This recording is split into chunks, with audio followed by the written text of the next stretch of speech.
Et bonsoir à toutes et à tous, bienvenue sur ce live ce soir. On va parler de beaucoup de choses, mais surtout du Salon du Bourget ce soir. On va pas trop vous teaser beaucoup plus longtemps, on peut commencer par le générique. Jet 583, last day star, runway 26 left. The frequency is 12547, the rest is unchanged. 882, you were not cleared for takeoff. What are you doing? Now, question. The red people, where do you leave? Working on it. Jet 583, last day star, runway 26 left. Radio down. No radar. What was you talking about?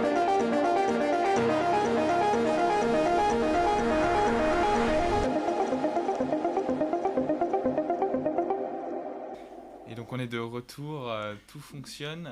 Merci d'être là présent. Ce soir, j'ai à mes côtés mon acolyte le plus célèbre, Fidèle au Antoine. poste, célèbre, je sais pas, mais fidèle au poste à tes côtés, Alexandre, Merci pour d'être là. ces émissions. Bonsoir à tous, ravi de vous revoir dans Grande Frequency pour cette nouvelle émission. Avant, on a eu beaucoup de simulateurs ces derniers temps, donc là, c'est reparti C'est pour reparti. les interviews. Et là, on reçoit des invités, c'est reparti. On sent que t'es content ce soir, Antoine. Exactement, je suis très enjoué. Et puis, comme un peu teasé avant, on va parler du Bourget, mais on est avec Guillaume Bourdelou, qui est le directeur général du Salon du Bourget, du Salon international de l'air et de l'espace, aussi appelé donc Salon du Bourget. Merci Guillaume d'avoir accepté notre invitation. Un plaisir, bonsoir Alexandre, bonsoir Antoine, et puis bonsoir à toutes et à tous. Eh bien écoute Antoine, On est ravis de te est rentré recevoir. directement dans le vif du sujet, là on est tonique, on est frais ce soir. Est-ce que on commencerait pas avec notre classique revue de presse? Eh ben écoute, avant d'attaquer l'interview, on va faire ça comme d'habitude, avec pas mal de news. Donc j'en ai quelques-unes, t'en as quelques-unes. Exactement. On va essayer de vous faire ça. Alors la première, ça va être au sujet de l'opération Sindor qui a été lancée par l'Inde dans la nuit du 6 mai 2025. Alors on va même réussir à vous mettre Les petites images. les petites images, ça arrive. Alors aujourd'hui, on est en configuration un petit peu Réduite. améliorée. Donc tu peux mettre l'image si tu veux. Non, bah écoute, je la mets Alexandre, comme ça. On Oui, va pardon. pouvoir vous parler de cette... le temps qu'on se synchronise Je entre suis nous. pas. Toujours est-il que du coup c'est une escalade majeure des tensions entre l'Inde et le Pakistan. Donc il y a une campagne de frappes aériennes qui a visé 9 sites au Pakistan et au Cachemire qui est sous administration pakistanaise. Voilà, c'était des infrastructures liées à des groupes terroristes tels que cités par l'Inde. Donc le Pakistan a qualifié ces frappes d'actes de guerre et il a affirmé avoir abattu plusieurs avions indiens. Donc il y a eu entre autres ce qui a été annoncé. Après il y aura encore quelques incertitudes, il y aura encore des choses à confirmer, mais ils ont annoncé 3 Rafales, un Sukhoi 30 et un MiG-29 et beaucoup de drones. Alors l'Inde a dans un premier temps démenti, après ils ont avoué avoir eu des pertes, sans dire exactement toutes les circonstances de ces pertes aériennes. Donc à voir ce qui va être dit ou ce qui ne sera jamais dit dans les prochains jours à ce sujet. En tout cas, il y a des sources indépendantes. On sait qu'il y a eu depuis la guerre en Ukraine une poussée majeure de l'OSINT avec donc des personnes qui recherchent des sources d'informations libres d'accès ou en tout cas plein de bases de données pour arriver à corréler différentes informations. Donc sans pouvoir affirmer avec certitude, il y aurait au moins 2 appareils de perdus lors de ces attaques.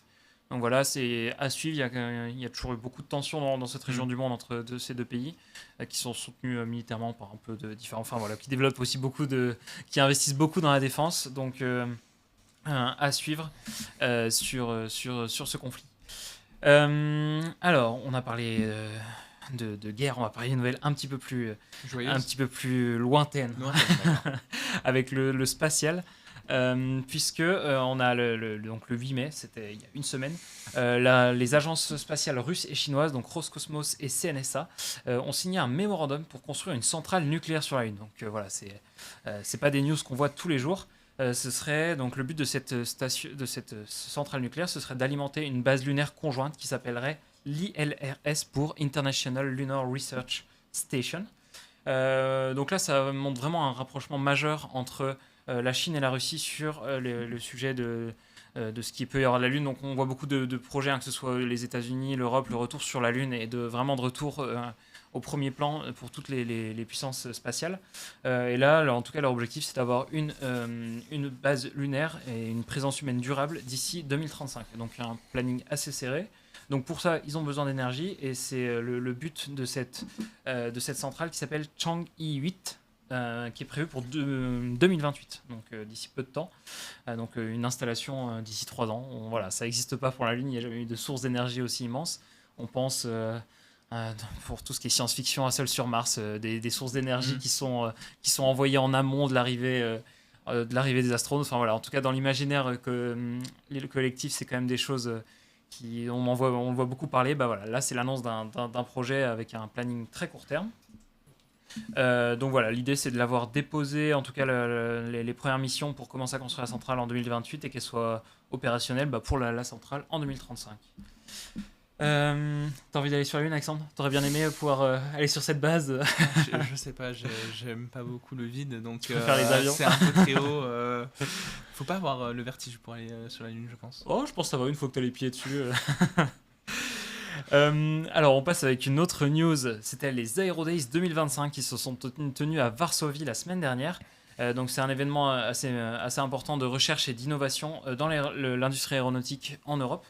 L'idée c'était de réunir au même endroit des décideurs politiques, des industriels, des chercheurs et voilà, pas mal de représentations d'organisations internationales dans le but d'arriver à se mettre autour de la table autour de divers sujets comme tout ce qui est décarbonation de l'aviation. Alors c'est pas cette image donc on peut rester. Décarbonation de l'aviation, innovation technique, tout ce qui est intelligence artificielle dans l'aéronautique et aussi souveraineté industrielle européenne. Donc voilà, un salon, on va dire plutôt un forum où plusieurs personnes ont pu se mettre autour de la table et discuter.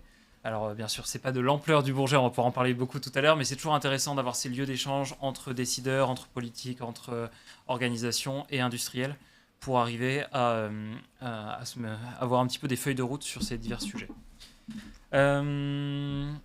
On passe à une autre news. Alors là, pareil, on n'aura pas d'image, je préviens la régie. Okay. Là, c'est une news qui a beaucoup fait réagir dans la communauté aéronautique. C'est tout ce qui se passe au niveau de l'aéroport international de Newark. Je crois qu'on prononce comme ça, Newark. Qui est un des plus fréquentés des États-Unis. Et ils ont tout simplement eu des blackouts. C'est-à-dire que les contrôleurs aériens, pendant 60-90 secondes, ne savaient absolument pas ce qui se passait autour de l'aéroport. Donc, ils perdaient le contrôle, le visuel complet du contrôle radar des avions, des images radar. Donc là, faut s'imaginer assez impuissant en tant que contrôleur.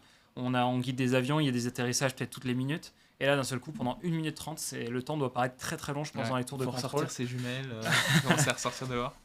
Mais voilà, donc il y a eu 2 pannes en tout.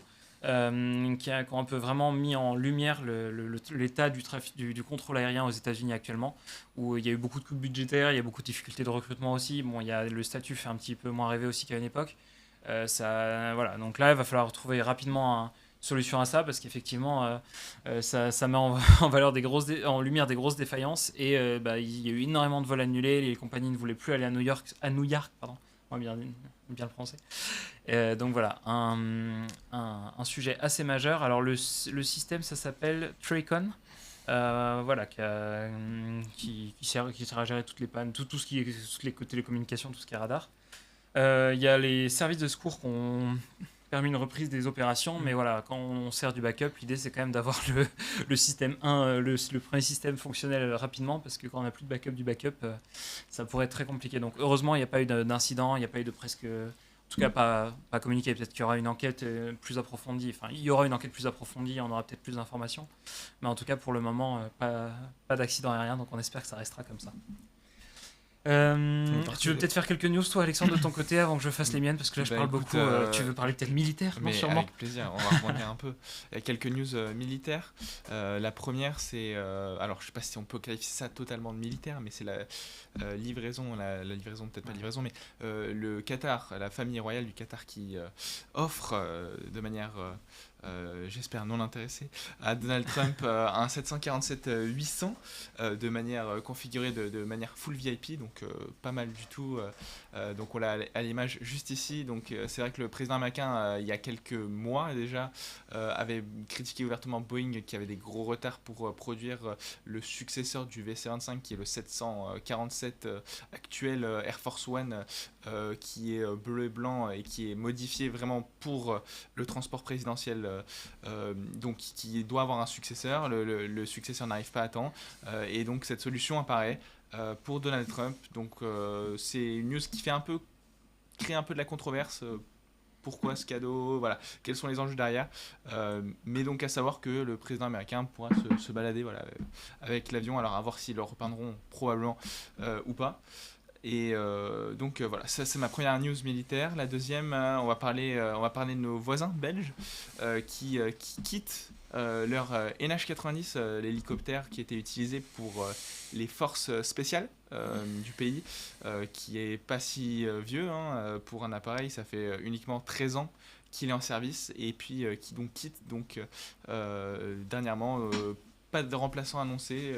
On sait que le programme a eu quelques problèmes sur tout le long de sa carrière, mais voilà, ce qui fait que maintenant les forces spéciales belges pourront utiliser uniquement les AW109, donc les Augusta, et puis les futurs H145 qui ont été commandés il y a quelques années auprès d'Airbus. Donc là, ça nous fait 2 news militaires, Alexandre. Donc un J'avais drone 203. avion, un petit hélicoptère. Qu'est-ce que tu nous as réservé en dernière on news? choisit l'entre-deux, c'est ça. On va passer sur le plus bel avion du monde, voyons. Non, on va parler de Mirage 2000. À peine biaisé. À peine biaisé. T'en as jamais parlé en plus. Oui, c'est la première fois. Les Mirage 2000D français qui opéreront aux côtés des Rafales jusqu'en 2035.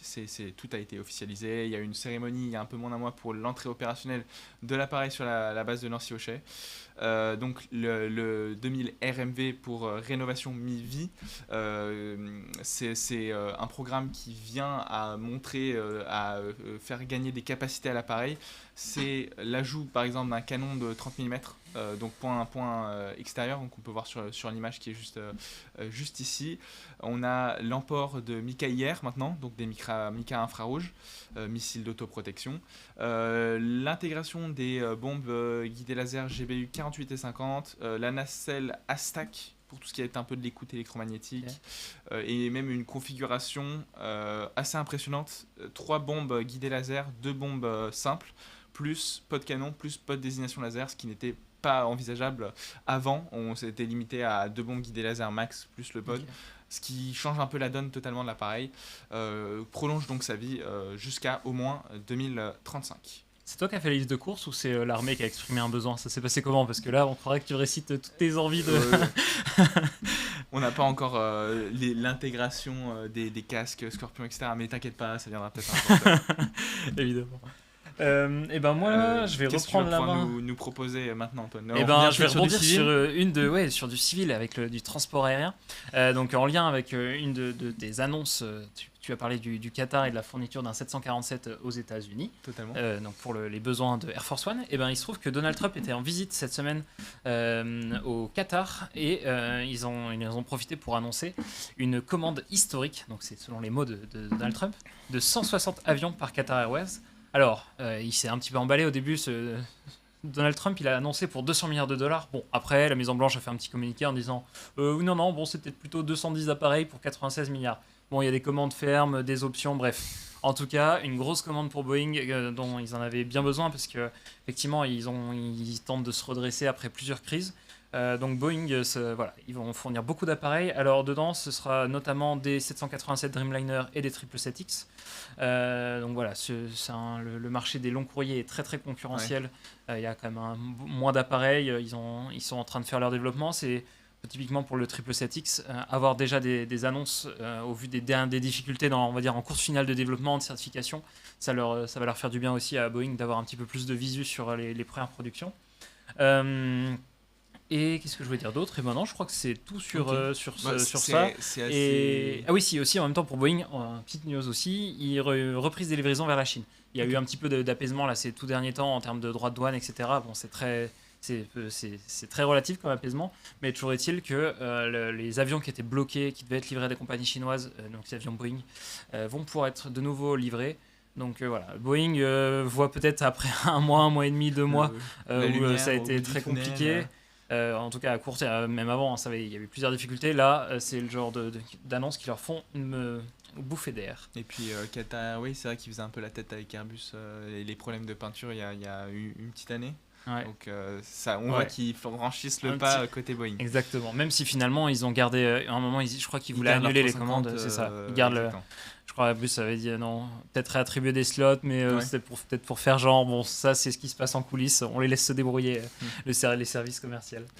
Je crois qu'on a des commentaires dans le chat. Peut-être Alexandre, avant ma dernière news, combien de Mirage vont être mis au standard? C'est le Ah oui, RMV. effectivement, j'ai oublié de préciser, c'est 50 Mirage 2000D qui sont passés au standard donc RMV et qui doivent arriver, donc les derniers sont pas encore là, arrivent à fin d'année pour officialiser la transition complète de la flotte. Ouais, et on avait Oxfirefox qui nous disait qu'il faudrait que le 777X vole. Bah oui, effectivement, c'est tout le débat pour faire suffisamment d'essais en vol et pouvoir le certifier au plus vite. Je crois que la campagne a redémarré, c'était interrompu à cause de l'histoire des bielles de poussée, et je crois que là c'est reparti. Donc, vous allez voir après, mais notre invité est quand même très calé et nous aide à confirmer nos du regard. Je fais des signaux de tête quand je le sais. Et ben moi je vais du coup faire une dernière news. Donc vous en avait parlé il y a 3 semaines. Donc c'était tout le monde de l'aérien avait appris avec tristesse le décès de Rob Holland lors de son arrivée sur un aéroport militaire pour un meeting. Donc là il y a le rapport vraiment préliminaire et en tout cas les premières infos qui ont filtré du NTSB. C'était le 24 avril. Voilà l'accident mortel de Rob Holland sur son MXS. Et ben le responsable serait un bouchon fileté en aluminium, un tout petit bouchon qui serait venu entraver le fonctionnement normal de la gouverne de profondeur. En fait, ce petit bouchon se serait dévissé en vol et serait venu empêcher l'action normale de la gouverne. Alors qu'est-ce qui on va permis aux enquêteurs de commencer à se dire que c'était le responsable, c'est qu'en fait il y a des traces de peinture sur ce boulon plus des traces de frottement sur la gouverne. Donc en fait il s'est dévissé, il s'est coincé entre la partie fixe et la partie mobile et ça a suffi. Malheureusement une fois qu'on est pilote, qu'on n'a plus de gouverne, très compliqué de se poser et en plus là il était en finale proche du sol, donc c'est ce qui aura fait une erreur fatale. Donc toujours pareil, c'est des prototypes, c'est des avions en très courte série. Là lui c'était un avion modifié. Ils testent des choses. Voilà. Le secteur aérien, ça arrive toujours à prendre le meilleur des différents crashs et des différents incidents. Toujours est-il que ça avait toujours beaucoup de tristesse dans la communauté aérienne et plus dans tous ceux qui sont proches de la voltige, parce que c'était quand même un des grands patrons de la voltige. Donc voilà, une des premières peut-être sources de l'investigation et du rapport préliminaire. Il y aura encore toutes les ça prend un an. Rendez-vous dans un an si vous voulez le rapport préliminaire. On vous en parlera peut-être plus en détail. C'est toujours intéressant de voir ce qui s'est vraiment passé. Mais voilà, donc le Rob Holland, juste un petit boulon. Donc comme quoi, même après des heures et des heures de vol, on a beau être le plus gros expert, malheureusement, il y a encore des petits problèmes mécaniques, ça peut encore arriver. Donc voilà, pour finir avec une toute petite news très très récente, parce que ça s'est passé aujourd'hui. C'est tout simplement le tout premier vol officiel transatlantique de Global Airlines. C'est la compagnie qui est privée, qui s'est montée il y a quelques années, qui a acquéri des A380 pour en faire des vols, donc qui a inauguré aujourd'hui son premier vol transatlantique entre Glasgow et JFK, donc New York. Le vol s'est bien passé parce qu'ils sont posés sans problème, sans encombre. Et le retour se fera le 19 mai, sachant que ça a été opéré par la compagnie iFly, vu qu'ils n'ont pas encore le petit sésame de compagnie aérienne, de certificat de transport de passagers pour Global Airlines. Ils font appel à une compagnie pour le moment pour opérer ces vols, et donc c'est iFly. Voilà. Il gère vraiment tout le système de réservation, etc. Mais par contre, pour le vol en lui-même, c'est ça. OK. Exactement, l'équipage et iFly. Donc voilà. Pour être sûr que tout se certifie. Okay. Et ça fait partie des A380 qui ont été rétrofit par Tarmac, peut-être? C'est parce que je sais qu'ils en avaient plusieurs à un moment. C'est possible, ouais. Ok. Je sais qu'ils en avaient pas mal. Ils font à la fois, ils démantèlent, ils ont plein de pièces détachées, hop, au même endroit, ils rétrofitent. On reparlera de Tarmac sûrement dans d'autres émissions. Exactement. Écoute, merci Antoine. Merci à toi pour ces petites news. Et je vais te laisser la main pour l'interview, puisqu'on a le plaisir, on vous l'avait annoncé en introduction, ceux qui viendraient d'arriver, on a le plaisir de recevoir Guillaume Bourdelot, directeur du Salon du Bourget. Directeur général, exactement, du SIAE. Écoute Guillaume, encore une fois, merci d'être là. Je vais commencer l'interview direct avec une question simple. D'où te vient ta passion pour l'aéronautique ? Bon, allez, on attaque. C'est moi qui travaille. Allez, ça va être très simple. En fait, on va faire court quand même. Je ne vais pas vous raconter toute mon histoire, mais j'ai grandi dans des petites îles dont on entend parler un petit peu en ce moment d'ailleurs, mais pour des raisons bien différentes, qui s'appellent Saint-Pierre-et-Miquelon. Et donc je suis arrivé là-bas, je devais avoir 3 ans, je pense, et ce qui permet de faire l'intérim. Il y a un peu de bateau, mais ça n'a pas fait naître ma passion pour la marine nationale. En revanche, il y a de l'avion qui fait de l'intérim. Et donc, comme c'est des petits avions, vous êtes assis juste derrière le pilote ou à côté du pilote. Et de là est née de mémoire ma passion pour l'aéro qui ne m'a jamais quitté derrière. Voilà, donc Ça part tôt, ça démarrait très très très tôt. Ok. Ah, c'est fort. Et est-ce que du coup, dans ton enfance, tu as eu l'occasion ou pas de faire un salon du Bourget, ou c'est venu plus tard? Enfin, quand est-ce qu'a apparu ton premier salon du Bourget? Ouais, alors le parcours, et c'est peut-être un message que je voulais passer. Bon, après, c'est peut-être pas devant la communauté d'aficionados, mais c'est surtout toujours croire en ses rêves. Moi, ma leçon observée sur cette période-là, quand j'étais enfant, adolescent, c'est que à part cette cette motivation de monter une fois de temps en temps dans l'avion et puis d'observer ce que faisaient les pilotes, ça restait quand même un rêve très très lointain. Tellement lointain en fait que j'avais une petite tendance à m'auto-censurer en fait et à me dire trop compliqué, j'y arriverai pas. Enfin, voilà, je connaissais 2 pilotes, c'était des semi-dieux et je me disais que j'y arriverais jamais. Donc voilà, ça a été un message que je voulais passer ce soir quand même. Ne vous auto-censurez jamais, vivez vos rêves pleinement et foncez et voilà. Et d'ailleurs il y a de l'autocensure, puis il y a aussi la censure que peuvent vous poser certains, hein. On en a tous connu, enfin moi j'en ai connu quelques-uns et on s'en souvient en général, on a envie de leur dire plus tard je me souviens quand tu m'avais dit que je n'y arriverais pas, voilà. Donc mais bon voilà, c'était un petit message que je voulais passer pour mon premier Bourget, du coup il est arrivé un petit peu tard puisque comme j'ai passé toute mon enfance, jusqu'à mon adolescence à Saint-Pierre-et-Miquelon, autant dire que le Bourget était lointain, lui aussi. Donc je vivais ma passion héros à l'époque par les livres, les livres et puis les revues. Et voilà, je faisais de l'identif, je savais distinguer plein de choses. Et donc c'est bien plus tard. Mon premier Bourget, en fait, il devait dater de 1993 ou 95, quand je suis rentré à l'école de l'air. Et c'est là que j'ai pu arpenter pour la première fois, donc ça va être plutôt 95 que 93, puisque je suis rentré en septembre 93, donc ça devait être juin 95, et j'en ai des souvenirs encore relativement clairs, puisqu'on fait une semaine parisienne, on va voir les grands industriels que nous connaissons tous, et à l'époque, et vous vérifierez pour moi, il y avait un avion dans lequel je me suis assis. Oui, vous demandez aux aficionados du chat, j'ai pas vérifié ces infos, hein, donc je me lance sans filet, mais je m'en souviens très bien. Je m'étais assis dans le Migaté, qui devait être équipé par du français à l'époque. Migaté qui n'a pas dû voler plus que ça après, d'ailleurs, ça devait être en tout cas, qui a eu, à mon sens une carrière assez courte. Et donc ça devait être en 95. Voilà. Ok. Donc ça remonte. Mais avant ça, vraiment avant le Bourget, en fait c'est juste, on se rend pas compte, mais ouais, il y a encore les îles comme ça à Saint-Pierre-et-Miquelon. C'est des endroits où tout se fait en avion, quoi. C'est pour même la marchandise, c'est ça vraiment l'initiative de la passion, c'est d'en voir décoller tout le temps, de s'en servir pour d'une île à l'autre, et c'est pas banal comme début de passion, mais c'est super intéressant. Ouais, mais c'est aussi une opportunité quelque part, quoi. C'est vraiment une opportunité puisque c'est pas le taxi quand même pas, mais voilà, de pouvoir vivre l'expérience aéro pas loin du pilote et puis effectivement d'être près des avions, c'est quand même aussi une chance, quoi. Ouais, c'est une petite mission de l'avion qu'on a de temps en temps, en fait, que ça connecte vraiment. Enfin voilà, il y a des endroits c'est où du passager entre les îles, absolument, et effectivement. Quand on est dans de l'aérobashing, des fois, effectivement, pouvoir amener de la vie, amener des marchandises, socialement, c'est essentiel. Essentiel. T'as commencé à en parler donc de l'école de l'air. Ouais. Tu as une carrière donc militaire avant d'arriver à ton poste actuel. Est-ce que tu peux un peu nous en parler? Qu'est-ce que tu as fait et comment ça s'est segmenté tout au long de ta carrière? Parce que tu as eu la chance de voler et c'est vrai que ça fait rêver beaucoup. Ouais, je vais te faire un peu de déroulement chrono, je pense que c'est plus simple, mais sans rentrer dans une nécrologie trop longue. Bon voilà, donc... en fait, j'arrive donc d'outre-mer et mes parents, un peu par facilité, me disent tu sais quoi, tu vas aller faire une prépa militaire, comme ça il y aura pas de problème. Enfin voilà, tu seras pris en charge et on est à des milliers de kilomètres de là, donc c'est une sorte de garantie. Donc j'arrive au Prytanée national militaire à l'époque et ils me demandent qu'est-ce que tu veux faire.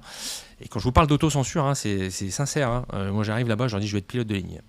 Et il n'y a pas de sous-pilote, hein, je précise, mais je m'auto-censurais sur le fait, de toute façon, pilote de chasse, même pas en rêve, quoi. Et donc, quand j'arrive là, et les mecs me disent, attends, tu t'es trompé, ici, on fabrique des pilotes militaires. Ah bah ok, feu. Et des pilotes de chasse, voilà, c'est parfait, allons-y gaiement. Donc ça, c'est le premier jour au Prytanée militaire. Et puis commence la longue aventure. Bon, alors après, là, on se... la passion drive tout, le boulot, voilà. Donc entrée à Salon 93 et puis les premières sélects vol. Je suis la première promo sur Tucano. Donc j'ai fait quelques vols en Fuga Magister et puis j'ai eu le privilège de voler sur cet appareil que moi j'aimais beaucoup, le Tucano, et qui a fait une relativement courte carrière dans l'armée de l'air. Un avion brésilien, un Embraer 312, donc de la turbine, mais la belle turbine avec du PT6. Pour les aficionados, j'en profite parce que après vous allez me coller, donc c'est voilà, l'Alpha Jet à Tours, l'Alpha Jet à Cazaux. Et puis à Cazaux, se pose la question, là aussi c'est un petit message, j'ai lu un post LinkedIn très marrant à ce sujet-là, il n'y a pas très longtemps, donc qu'est-ce que tu veux faire comme avion plus tard? Voilà, j'étais pas trop mal classé, j'ai toujours été un peu le pouli d'or des promos là. Et en fait, moi, ce qui m'inspirait, mes monites, c'était les pilotes de Mirage F1. Okay. Et voilà, j'ai fait mon avion de cœur en fait. Voilà, la raison, ça aurait été peut-être que j'allais faire du Mirage 2000 ou des avions top modernes, et voilà. Et je me suis dit non, je veux être un bon pilote et puis je veux faire du vieil avion. Donc voilà. Et j'aimais le challenge à l'époque. La transfo sur Mirage F1 était reconnue pour être redoutable. Et voilà, j'en avais probablement pas assez et je me suis dit je vais aller me frotter vraiment aux gens les plus redoutables. Voilà. Tu t'es quand même vraiment pris au jeu du coup, parce que tu arrives en prépa militaire, tu t'es dit donc là en fait je vais devenir pilote de chasse, et d'un coup là tu t'es pris le moins de challenge. La passion avait jamais quitté au demeurant. Donc voilà, c'était juste la porte que je m'étais fermée tout seul, dont on m'a dit mais pourquoi tu la fermes? Voilà, et là t'élargis le champ des possibles, et après j'étais parti plein de balles. Et voilà, donc j'ai commencé ma carrière de chasse proprement dite sur Mirage F1, c'était à Colmar. D'accord. Au Grand 130 Alsace, groupe de chasse, Force aérienne française libre. Voilà, Klosterman, Mouchotte, les figures qui m'ont bercé jusqu'à assez tard dans ma carrière d'ailleurs.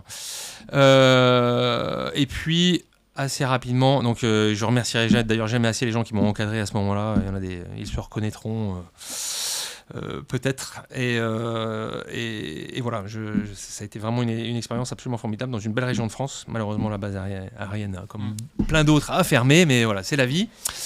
Mais assez tôt, au demeurant, je me suis dit que je voulais faire autre chose, vivre d'autres challenges, et en particulier des échanges. Et donc j'ai postulé pour tous les échanges possibles et imaginables à l'époque. Donc en Allemagne, aux États-Unis, etc. Et donc en particulier commençait à sortir le F-16. Je devais aller faire du F-16 aux États-Unis. D'accord. Et puis le conseiller RH de l'époque m'a dit je suis désolé, il y a quelqu'un d'autre qui est prévu. En revanche, est-ce que ouvrir un échange sur F-16 aux Pays-Bas, ça te convient? Alors là, pas de question à se poser. On y va. Et donc j'ai ouvert un poste d'échange, un court échange en fait, parce qu'on n'était que 2 à le faire. Il n'a pas duré très très longtemps malheureusement, et donc j'ai fait 3 ans aux Pays-Bas sur F-16 Emelu, qui était pas loin d'être la Ferrari de l'époque quand même. C'était une machine qui marchait super bien. Je sais pas si on en reparlera après, mais très belle expérience. Retour dur parce que c'était mon pain blanc là-bas. Et puis on attaque en tant qu'officier direct de l'école de l'air, on attaque un peu d'état-major, donc ça, on switch de l'aéro pur, et voilà. Alors moi j'étais pas préparé psychologiquement du tout à cette affaire-là à l'époque. Surtout que là tu avais fait international plus nouvel avion. Ouais, c'est ça, exactement. Et voilà, c'est ça. Ouais, ça. Donc un peu, à l'époque je le perçois comme grandeur et décadence, même si tout ça, en fait, quand on a un peu de recul, a beaucoup de cohérence et de bon sens. Mais voilà, c'est comme ça que je le perçois à l'époque. École de guerre. Donc cette affectation-là, je l'ai fait à Cazaux. Voilà, je suis abonné, et c'est là où je fais ma transition sur Mirage 2000. Donc sur Mirage 2000D. Je suis responsable des campagnes air-sol à Cazaux en particulier, donc je monte des grosses campagnes. J'en profite pour tirer moi-même pas mal. C'est une belle expérience en plus dans le sud-ouest de la France. Je fais l'école de guerre à Paris pendant 1 an, et donc je prends le commandement d'un escadron de chasse sur Mirage 2000D à Nancy. 1 an d'adjoint, 2 ans de chef. Expérience extraordinaire là aussi, tant sur l'appareil que sur l'expérience du commandement. Et puis mes premiers vrais baptêmes du feu en fait, parce que aussi bête que cela puisse paraître, j'avais fait quelques opérations, mais on va dire c'était l'Afrique de l'époque, donc pas nécessairement les plus guerrières. En revanche, sur Mirage 2000D, il y avait l'Afghanistan, on était en plein dans le chaudron à Kandahar, donc deux gros détachements là-bas, et ce qui était inédit à l'époque, c'est intéressant quand on place les choses en perspective. Sur la fin de mon mandat, on avait 2 opérations simultanées qui étaient l'Afghanistan et la Libye. D'accord. Voilà, donc un gros challenge pour l'unité. Et c'est comme ça que s'arrête mon temps strictement opérationnel en fait. Et voilà, et toujours guidé par le fait de vouloir faire des choses différentes. Je pars 2 ans chez Dassault Aviation, détaché, pour conseiller les ingénieurs de chez Dassault sur l'avion du futur, donc le système de combat aérien futur. Okay. Déjà à l'époque, on y réfléchissait. C'est beau. C'est en quelle année ça du coup? 2011-2013. 2011-2013. Ouais. Okay. Et c'est un peu une reconnaissance de ta carrière, de ton expérience avec Kerry. Tu l'as senti comme ça ou c'était vraiment un poste ou, Oui, bien sûr. Il y avait ça pour la peine, c'est pas un poste que j'ai ouvert, donc oui, en fait, Dassault a des exigences vis-à-vis du personnel de l'armée de l'air qu'il reçoit très clairement. Mais il y a aussi une forme de volontariat. Et moi, j'étais très volontaire pour aller faire un peu d'industrie et une fois de plus me frotter à un autre univers, quoi. Toujours dans le même souci, donc arrive la fin de Dassault. Est-ce que tu veux faire de l'état-major ou aller voir autre chose? Je veux aller voir autre chose. Donc j'ai ouvert un poste au Canada, à Ottawa, où j'étais donc là pareil le premier. Où en fait j'occupais quand même un poste d'état-major mais à l'étranger, où j'étais responsable de leurs relations internationales pour les Canadiens. Donc belle fenêtre sur le monde, belle fenêtre sur l'Amérique du Nord. Okay. J'ai fait ça pendant 3 ans. Et puis évidemment développer la coopération franco-canadienne à l'époque. Donc là j'avais fait longtemps en dehors de Paris. Et il fallait quand même que je revienne. Et à quel poste? Et il me fallait un poste transverse en fait, parce que j'ai pas fait de capacitaire, pas d'opérationnel en état-major. Et donc j'ai fait de la communication. Okay. Donc j'ai pris numéro 2 du CIRPAER, puis chef du département qui fait la relation. Pardon, excuse-moi. Désolé. Je me suis emballé. Je me suis emballé. À ma gauche, mais je me suis emballé. Ça y est, tu m'as eu. Donc le service des relations publiques de l'armée de l'air, le service de communication de l'armée de l'air. Donc j'étais numéro 2. Et puis j'ai pris le département, les relations presse du ministère des Armées, donc un truc un peu plus important, pendant 2 ans.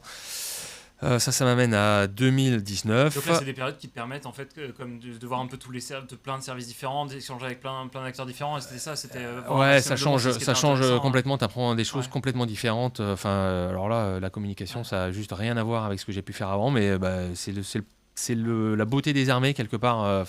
Tu apprends vite et des choses complètement différentes. C'est passionnant. Tu retrouves un côté un peu de terrain, un peu plus aussi là, de voir plein de choses dedans. Management, beaucoup de management, okay. Effectivement, sur la gestion de projet. Quand j'étais numéro 2 du CIRPAER, on avait fait la tournée US de la patrouille de France, par exemple. C'est pas moi qui ai porté le projet mais j'étais numéro 2 et je suivais mon boss le faire. Et ça rebondira peut-être sur des choses que vous avez vues récemment. On avait soutenu la Mission Impossible de Tom Cruise, celui qu'il fait à Paris où il se pose en caracal sur le toit de Bercy. Ouais. Okay. Donc un caracal de l'armée de l'air évidemment. Donc voilà, on fait. Mais il n'y a pas que ça, il y a toute la communication au quotidien de l'armée de l'air, sur ses missions et sur ce qu'elle fait. Et en termes de relations presse, le ministère des Armées, alors là c'est plutôt en contact avec Brienne, donc plutôt avec la ministre de l'époque, Florence Parly. Sur des sujets plutôt, alors là, plus éloignés de l'armée de l'air et transverse au ministère des Armées. Donc je fais ça de 2016 à 2019. Je prends la base aérienne de Tours en 2019. T'as vraiment pas resté plus de 3 ans au même endroit non. Pendant. Ça bouge, c'est l'armée. Ça bouge tous les. Le premier affectation 5 ans et après c'est les 3 ans et après ça peut finir à 2 ans effectivement. Okay. La 2019-2021, période super intéressante puisque à 2 titres, il fallait fermer la base aérienne de Tours. Alors c'est pas fermer la base aérienne, je me prends à mes propres ce qu'on démontait à l'époque. En fait, on fermait les activités aéronautiques et la base aérienne restait ouverte. Mais donc déménagement de l'école de chasse à Cognac. Un gros projet parce que c'est accompagnement du personnel, des projets complexes. Vous avez vu des fermetures peut-être de loin, de bases aériennes. C'est jamais des choses qui se passent facilement. J'ai le plaisir de dire qu'on a fini à l'heure en plus, ce qui n'est pas arrivé. Mais j'en tire pas de gloire. C'était une équipe qui a bossé et qui a bossé très très très fort. Et puis un soutien politique aussi, tant à Paris qu'au niveau local, important pour qu'on arrive au bout de cette affaire-là, qui s'est bien déroulée, et tout ça pendant le Covid, tant qu'à faire, donc avec une belle petite gestion de crise aussi amenée en même temps, donc c'était du bonheur en tant en tant que commandement, même si je ne sais pas si on peut se réjouir d'une crise, mais en tout cas, c'était super intéressant, en tout cas, ça je peux le dire. Ouais, très enrichissant, merci Alexandre. Alors, on a une petite question du chat, là, comme tu as balayé un petit peu toutes tes expériences, là, donc tu as vu des... Ce serait quoi un petit peu, si tu devais citer, entre la France, Pays-Bas, Canada, un peu les grosses différences, parce qu'en termes d'armée, il y a peut-être des points un peu culturels qui vraiment là, si tu devais en citer quelques-uns, ça intéresse ça change, tous les jeunes qui nous suivent, qui veulent peut-être se projeter, aller travailler ailleurs. Ouais. Ça peut être... Je pense que ce qui fait la différence fondamentale de notre pays, c'est, même si on est dans l'OTAN, c'est le souhait d'une forme d'autonomie en fait. Okay. Et ça nous distingue vraiment d'autres pays. Ce que j'ai noté, moi, c'est que les Néerlandais, d'un point de vue tactique, étaient excellentissimes. Moi, c'est une culture que qu'il faut affronter au départ, affronter au sens subir. Et quand on a pris le pli, qui est vraiment très très agréable en termes de culture de travail, okay. Donc archi rigoureux. Supérieur à nous, on est un peu plus latin, supérieur, pas en termes de culture, mais je veux dire... en termes de rigueur, d'organisation... la rigueur est supérieure, okay. Voilà. On aime ou on n'aime pas, mais moi j'ai vraiment adoré travailler dans ces conditions. Pour ce qui relève du Canada, c'était super intéressant, en particulier sur la coopération canado-américaine, et voir un petit peu comment le Canada se situe dans le NORAD. Donc dans la défense du continent nord-américain. Ouais. Bon, en fait, c'est un territoire gigantesque qui est une buffer zone, donc une zone tampon vis-à-vis de la Russie, quoi. Et comment ça se matérialise et comment ça se concrétise, okay. Voilà. Et puis après on apprend dans chaque pays. Il y a le côté un peu far north du Canada. Où quand on commence à aller vers Iqaluit, il n'y a plus rien, quoi. Et une fois de plus, l'aéronautique et l'avion sont absolument essentiels parce que c'est le moyen de transport qui vous permet de... Il n'y a pas de train, il n'y a pas de fleuve, rien. J'ai fait du twin pour aller me poser dans la Cambrousse avec... des lacs, tu dois en avoir des tas. L'hydravion, ça va être le pays de l'hydravion. Donc non, chaque chose a des côtés, des plus et des moins. Moi, ce que j'ai noté à titre, des expériences de vie, c'est que quand on devient plus âgé, sans paraître trop sénile quand même, j'espère, mais j'étais plus âgé au Canada, on s'aperçoit qu'il y a quand même notre culture, moi ma culture a fini par me manquer quelque part, voilà. Donc j'étais très heureux de mon séjour là-bas. J'aurais tout à fait pu rester au Canada et j'aurais été heureux d'y rester, mais des choses aussi bêtes que l'histoire, même si je suis pas un historien, mais voir des vieux bâtiments ce qui ça c'est important, l'art culinaire, des choses aussi bêtes que ça compte. La poutine, voilà. La fameuse. On en a vite assez de la poutine. Et puis j'ai terminé par 2 ans dans le spatial où j'étais patron des opérations spatiales militaires 2021-2023. Okay. Et là je me suis dit, il est l'heure d'aller faire autre chose. Okay. Donc là, après c'est 30 ans.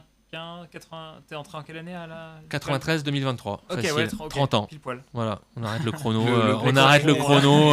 Tu poses le stylo. Voilà. Okay. Juste revenir, parce que ça avait l'air d'être de tenir à cœur sur le F-16 MLU. Ouais. La transition F1, F-16 MLU, c'est le jour et la nuit ou Ouais, dur. Ouais. Dur. Les philosophies sont vachement différentes. Absolument. Alors tu vois, je voulais faire du F1 parce que je voulais faire du monoplace, parce que je m'étais dit qu'un avion difficile, c'était un avion difficile parce que, en fait, avec peu de systèmes dedans, et donc ça fabrique... t'apprends plein de choses et t'apprends à travailler tout seul dans ta machine, etc. Donc je pensais que c'était une excellente éducation, si tu veux, qui reste le cas à mon sens. Okay. Mais quand j'arrive sur F-16 MLU, et comme il y a une communauté, j'imagine, de gens qui font de l'aéro et qui nous écoutent, mais ça va vous parler, en fait j'étais épuisé dès le tour avion, quoi. C'est que ça change tellement de passer d'un avion d'assaut à un avion Lockheed Martin. Je perdais complètement mes repères, quoi. Et faire le tour avion avec le mécano, devant le mécano, j'arrivais au moment de m'asseoir dans l'avion, je me suis dit, est-ce que j'ai pas oublié un truc déjà, quoi. J'avais pas commencé à mettre en route. Donc ça c'est dur. Les performances de l'avion étaient juste sans commune mesure. Et ce que j'ai trouvé très très dur, c'est l'exploitation du système. C'est-à-dire que tu as de l'info absolument partout. À la différence du F1 où c'est beaucoup plus synthétique et là tu en as absolument partout, il faut aller réussir à aller piocher l'info qui t'intéresse au bon endroit, au bon moment. Alors, ça a été le début. Après quand j'ai pris le coup, là par contre ça a été... La révélation. Je sais pas si c'est une révélation, mais voilà, il n'y a plus du tout eu de souci derrière, au contraire. Voilà. Et là-bas, tu faisais que de la mission de défense aérienne ou vous avez fait du multirôle? Tout, multirôle. C'est vrai que c'est très branché air d'abord et puis et ça suit par l'air-sol derrière. Mais non, multirôle, pas mal de détachements aux États-Unis, au Canada. Voilà. Ah oui, ok. Oui. Donc dans le cadre des échanges, ça se fait aussi en fait. J'étais employé comme un pilote. Alors quand même, c'était 2003. 2003, c'était la guerre en Irak. Et il vous s'échappera pas, enfin peut-être pas vous les jeunes, mais les plus anciens on était quand même bien en bisbille avec les Américains sur l'Irak à l'époque. Ouais. Et donc je l'ai un peu subi. Quand Okay. j'avais des restrictions américaines assez fortes. Okay. Ce qui fait que j'ai pas pu faire l'Afghanistan avec eux, par exemple, qui était déjà en place à l'époque. Voilà. Bon, écoute, il y avait une question dans le chat là-dessus. Tu avais fait des OPEX Ouais, j'ai fait 2 fois l'Afghanistan et Harmattan, la Libye en 2011. Ouais. Ok, d'accord. Ouais. Aujourd'hui, donc tu as full transitionné pour venir au Salon du Bourget. Ouais. Est-ce que tu as un peu toujours un relationnel au pilotage derrière? Alors, tu as gardé le côté management? En toute sincérité et en toute transparence, non. Pourquoi? Parce que dans mes fonctions militaires, j'en avais juste plus vraiment le temps. Alors j'allais faire de la place arrière sur AWACS ou sur ce genre d'avion, ce qui est toujours intéressant d'ailleurs d'avoir, mais pas aux commandes, stricto sensu. Et puis des choix personnels, des choix de vie également, c'est-à-dire que ça prend quand même un peu de temps de voler le week-end, etc. quand on a des enfants en bas âge. Mais là, avec la reprise de mes activités, on va dire plus aéronautiques, parce que je considère que le Bourget est plus aéronautique que mes dernières fonctions, je vais me remettre à voler. Ouais. C'est tentant de voir plein d'avions, d'en inviter plein et de se dire oh là. Puis je considère que c'est mon job, quelque part presque même pour être crédible et rester crédible, je veux continuer à voler. J'espère que je saurai vous montrer que je suis crédible au simu du DR400 après. Restez bien jusqu'à la fin parce qu'on aura d'autres classiques challenge d'atterrissage à Courchevel en DR400, donc restez bien jusqu'à la fin de l'interview. Alors il y a une petite question du chat là, comme tu parles de pilotage. Quel est l'avion qui t'a le plus marqué en pilotage? Là, c'est le plus marqué. T'en fais ce que tu veux. F1, F16, on a vu que les deux pour des raisons différentes. Est-ce que au Mirage 2000, non. Moi, ce que je note, chacun a ses qualités et ses défauts. Ce qui est super intéressant, c'est de voir les différences de philosophie. Okay. Vraiment. L'avion américain, donc le F16, d'un côté, qui a une ergonomie de dingue. Quand on pense que ça a été conçu dans les années 70, c'est quand même impressionnant. Mais qui n'est pas protégé, qui n'a pas de commande protégée, donc on peut perdre le contrôle en F16 et assez rapidement en fait, si on fait pas attention. Le côté un peu sans filet du coup. Un peu sans filet, absolument. Mirage 2000D, vous êtes en suivi de terrain auto, c'est le pilote automatique qui fait le travail. Voilà, on est à 540 nœuds, 200 pieds, dans les nuages, on voit de nuit, on est sous les jumelles de vision nocturne et hop, et on voit, et dans le massif central, et c'est la machine qui fait ça. Voilà. Un truc dont on parle peu pour les avions militaires quand même, c'est les contre-mesures électroniques qui sur F16 sont pas intégrés, donc ça vous prend un point de vol, c'est sous l'avion, donc c'est pas très bien placé en fait. Alors sur Mirage 2000 c'est parfaitement intégré. Donc voilà, mais c'est des différences de philosophie. D'un autre côté, voler avec un radar, c'est quand même un peu plus sympa que de voler en écoutant les informations aéronautiques des autres. Donc voilà. Après j'ai eu la liaison 16 sur Mirage 2000D, etc. Donc ça a permis de... Okay. Voilà, donc il y a du plus et du moins, et du moins des deux côtés, mais une fois de plus, ce qui est vraiment intéressant, c'est vraiment de voir la différence de philosophie des constructeurs. Puisqu'il demande un peu de souplesse aussi d'esprit quand on change on passe d'un appareil à l'autre, et c'est là où c'est vrai qu'on a moins en tête cette image pilote de chasse où c'est de la gestion de système, de la compréhension de machine, et il y a un manuel de vol, il y a comprendre comment se fait la machine. Tu as tout à fait raison. D'ailleurs, en basculant sur Mirage 2000, par contre, là, ça a été piece of cake, parce que comme j'avais déjà fait du Mirage F1 avant, alors là, c'était de l'avion Marcel Dassault. Voilà, donc c'est... Okay. Bon, on a parlé de ta carrière militaire dans l'armée de l'air et puis de l'espace même avec ton dernier volet. Maintenant on transitionne plutôt côté Salon du Bourget. Tu peux nous expliquer ton rôle pour le Salon du Bourget, sur comment tu es arrivé ici à ce poste-là, qu'est-ce qui t'a mené à ta place actuelle? Vous voulez pas le savoir, vraiment. C'est de manière inespérée, inattendue en fait. Voilà. Je suis parti du commandement de l'espace. Je m'étais dit que mon faire-valoir, ce qui pourrait créer de l'attrait pour les entreprises civiles, c'était mon savoir-faire spatial, hein, puisque c'était mon savoir-faire dont peu de gens disposent objectivement, parce que les opérations spatiales militaires, ça fait pas depuis très très longtemps qu'on les pratique, au stade où on les pratique maintenant. Et donc j'étais parti là-dessus, et pour des raisons qui me dépassent, on va dire, c'est pas ce qui s'est produit, et je suis allé voir de fil en aiguille le patron du GIFAS, avec qui j'avais demandé est-ce que enfin voilà, je sais que tu as un attrait pour le spatial, est-ce que je peux faire du spatial chez toi? Il m'a dit non, Guillaume, je viens de recruter, je suis désolé. Bon, pas très grave. Et 2 jours après, il me rappelle et il me dit au fait, j'ai le poste de directeur général du Salon du Bourget qui se libère, est-ce que ça t'intéresse? T'es sûr que tu voulais des fusées ou des avions, ça tirait quand même? Ça, je pense que ça restera parmi les moments, là pareil, comme s'asseoir dans le migaté au Salon du Bourget, c'est le genre de choses qu'on n'oublie pas. Donc je pense que ça restera gravé. Et j'avais eu pour préoccupation, j'étais loin, hein, j'étais dans le sud-ouest, donc c'était au téléphone que ça se passe. Et ma première préoccupation, c'est surtout ne pas paraître. Enfin voilà, faut que je garde. Faut pas qu'il voit que je suis. Voilà, c'est ça. Faut pas qu'il voit que je suis potentiellement en train de sauter de joie. Faut pas qu'il entende mon sourire au téléphone. Exactement. Et d'ailleurs, d'autant que c'était pas fait. En fait, il me proposait de concourir au poste et j'avais un vrai processus de recrutement à faire. Mais voilà comment c'est arrivé, de manière complètement inespérée et inattendue. j'aurais eu connaissance du poste, évidemment. Tout de suite, cliquer. J'aurais évidemment postulé. Ok. Donc c'est sympa quand même. Là, on t'appelle, un peu comme si tu posais ton CV à un endroit, et finalement, pour un poste, et on te rappelle pour complètement autre chose qui, encore une fois, tu l'aurais même pas imaginé en fait. Absolument. Et absolument. Un peu comme le début de. Inespéré, tu n'imaginais pas inattendu. pilote de chasse, tu n'imaginais pas directeur du Salon du Bourget, Ouais. et tu te retrouves à faire les deux. Absolument. Ouais, c'est incroyable. Pas mal. Ça, c'est incroyable. Est-ce que tu peux nous parler maintenant du coup de ton rôle en tant que directeur général? Qu'est-ce que tu fais? Quelles sont tes fonctions dans toute l'organisation? Mon rôle, c'est d'organiser tous les 2 ans les années impaires pour le compte du GIFAS, donc le groupement des industries françaises de l'aéronautique et du spatial. J'en dirais peut-être un petit mot quand même que nos auditeurs comprennent comment un peu ça s'articule. Donc pour le compte du GIFAS, le Salon international de l'aéronautique et de l'espace. Voilà, c'est ça mon rôle. Donc pour ça, moi je suis un salarié de ce groupement, donc il y a un syndicat professionnel, donc il regroupe environ 500 membres, 500 sociétés de l'aéronautique et du spatial français. Donc ces gens-là, ces sociétés-là adhèrent au GIFAS, qui leur fournit un certain nombre de services. Donc moi je suis et donc le GIFAS a une grosse quarantaine de salariés, grosso modo, donc moi je suis un de ces salariés-là. Et donc je suis directeur général d'une filiale qui s'appelle l'ASIAE, Magie, comme Salon international de l'aéronautique et de l'espace. Donc cette filiale est une société à conseil d'administration, dont je suis le directeur général, le CEO. Donc pour ça j'ai un certain nombre de salariés, d'employés qui travaillent pour moi et avec moi pour organiser ce salon en année impaire. D'accord. Ok.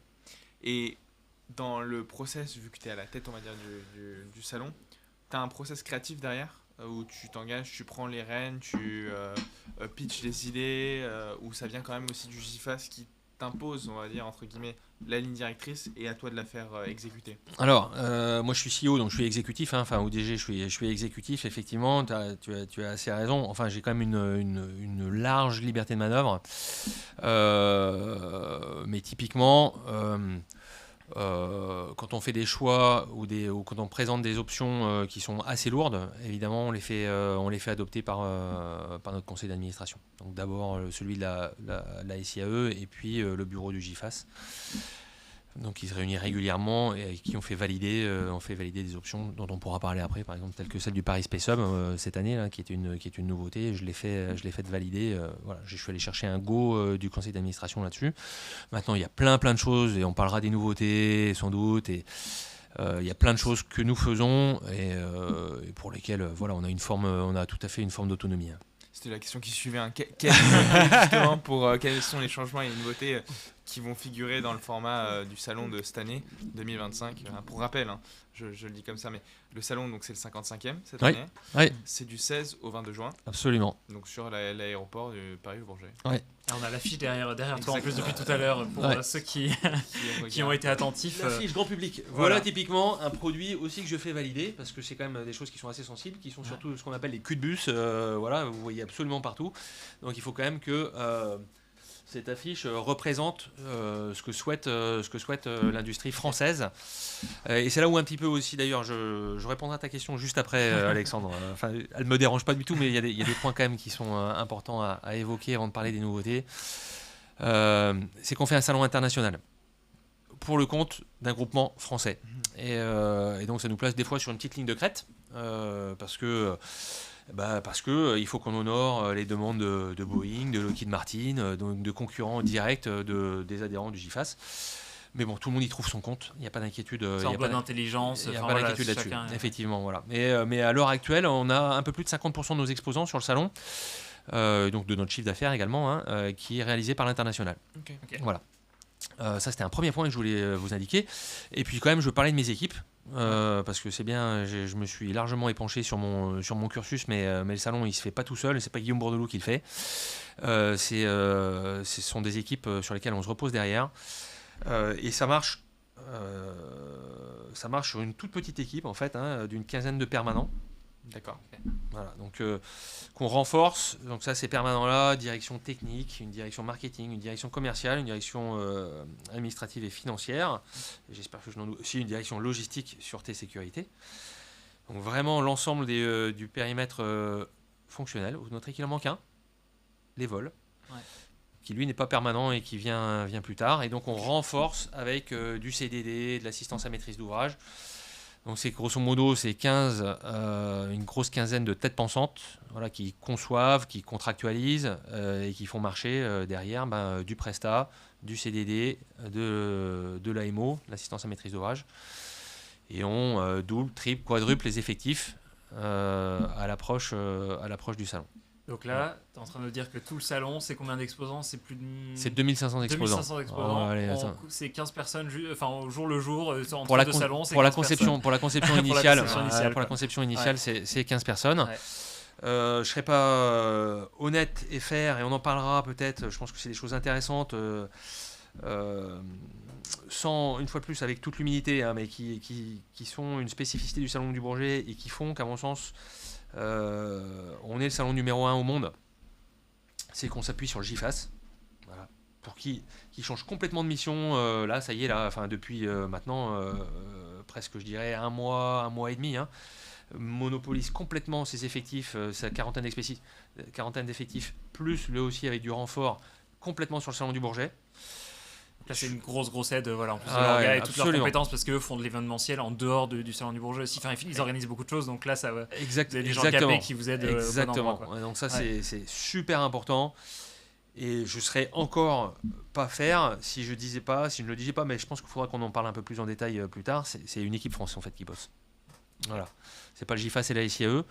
C'est la préfecture de police de Paris pour tout ce qui est sûreté et sécurité. C'est une cinquantaine de directions de l'État. Okay. La direction des aéroports, la direction du renseignement, tout ce qui est volet secours, le SAMU, j'en passe, c'est des meilleurs. 50 directions, c'est énorme. Ouais. Public, où les collectivités territoriales, les mairies, les polices municipales, qui bossent pour nous, avec nous, pour faire en sorte que ce salon ait lieu.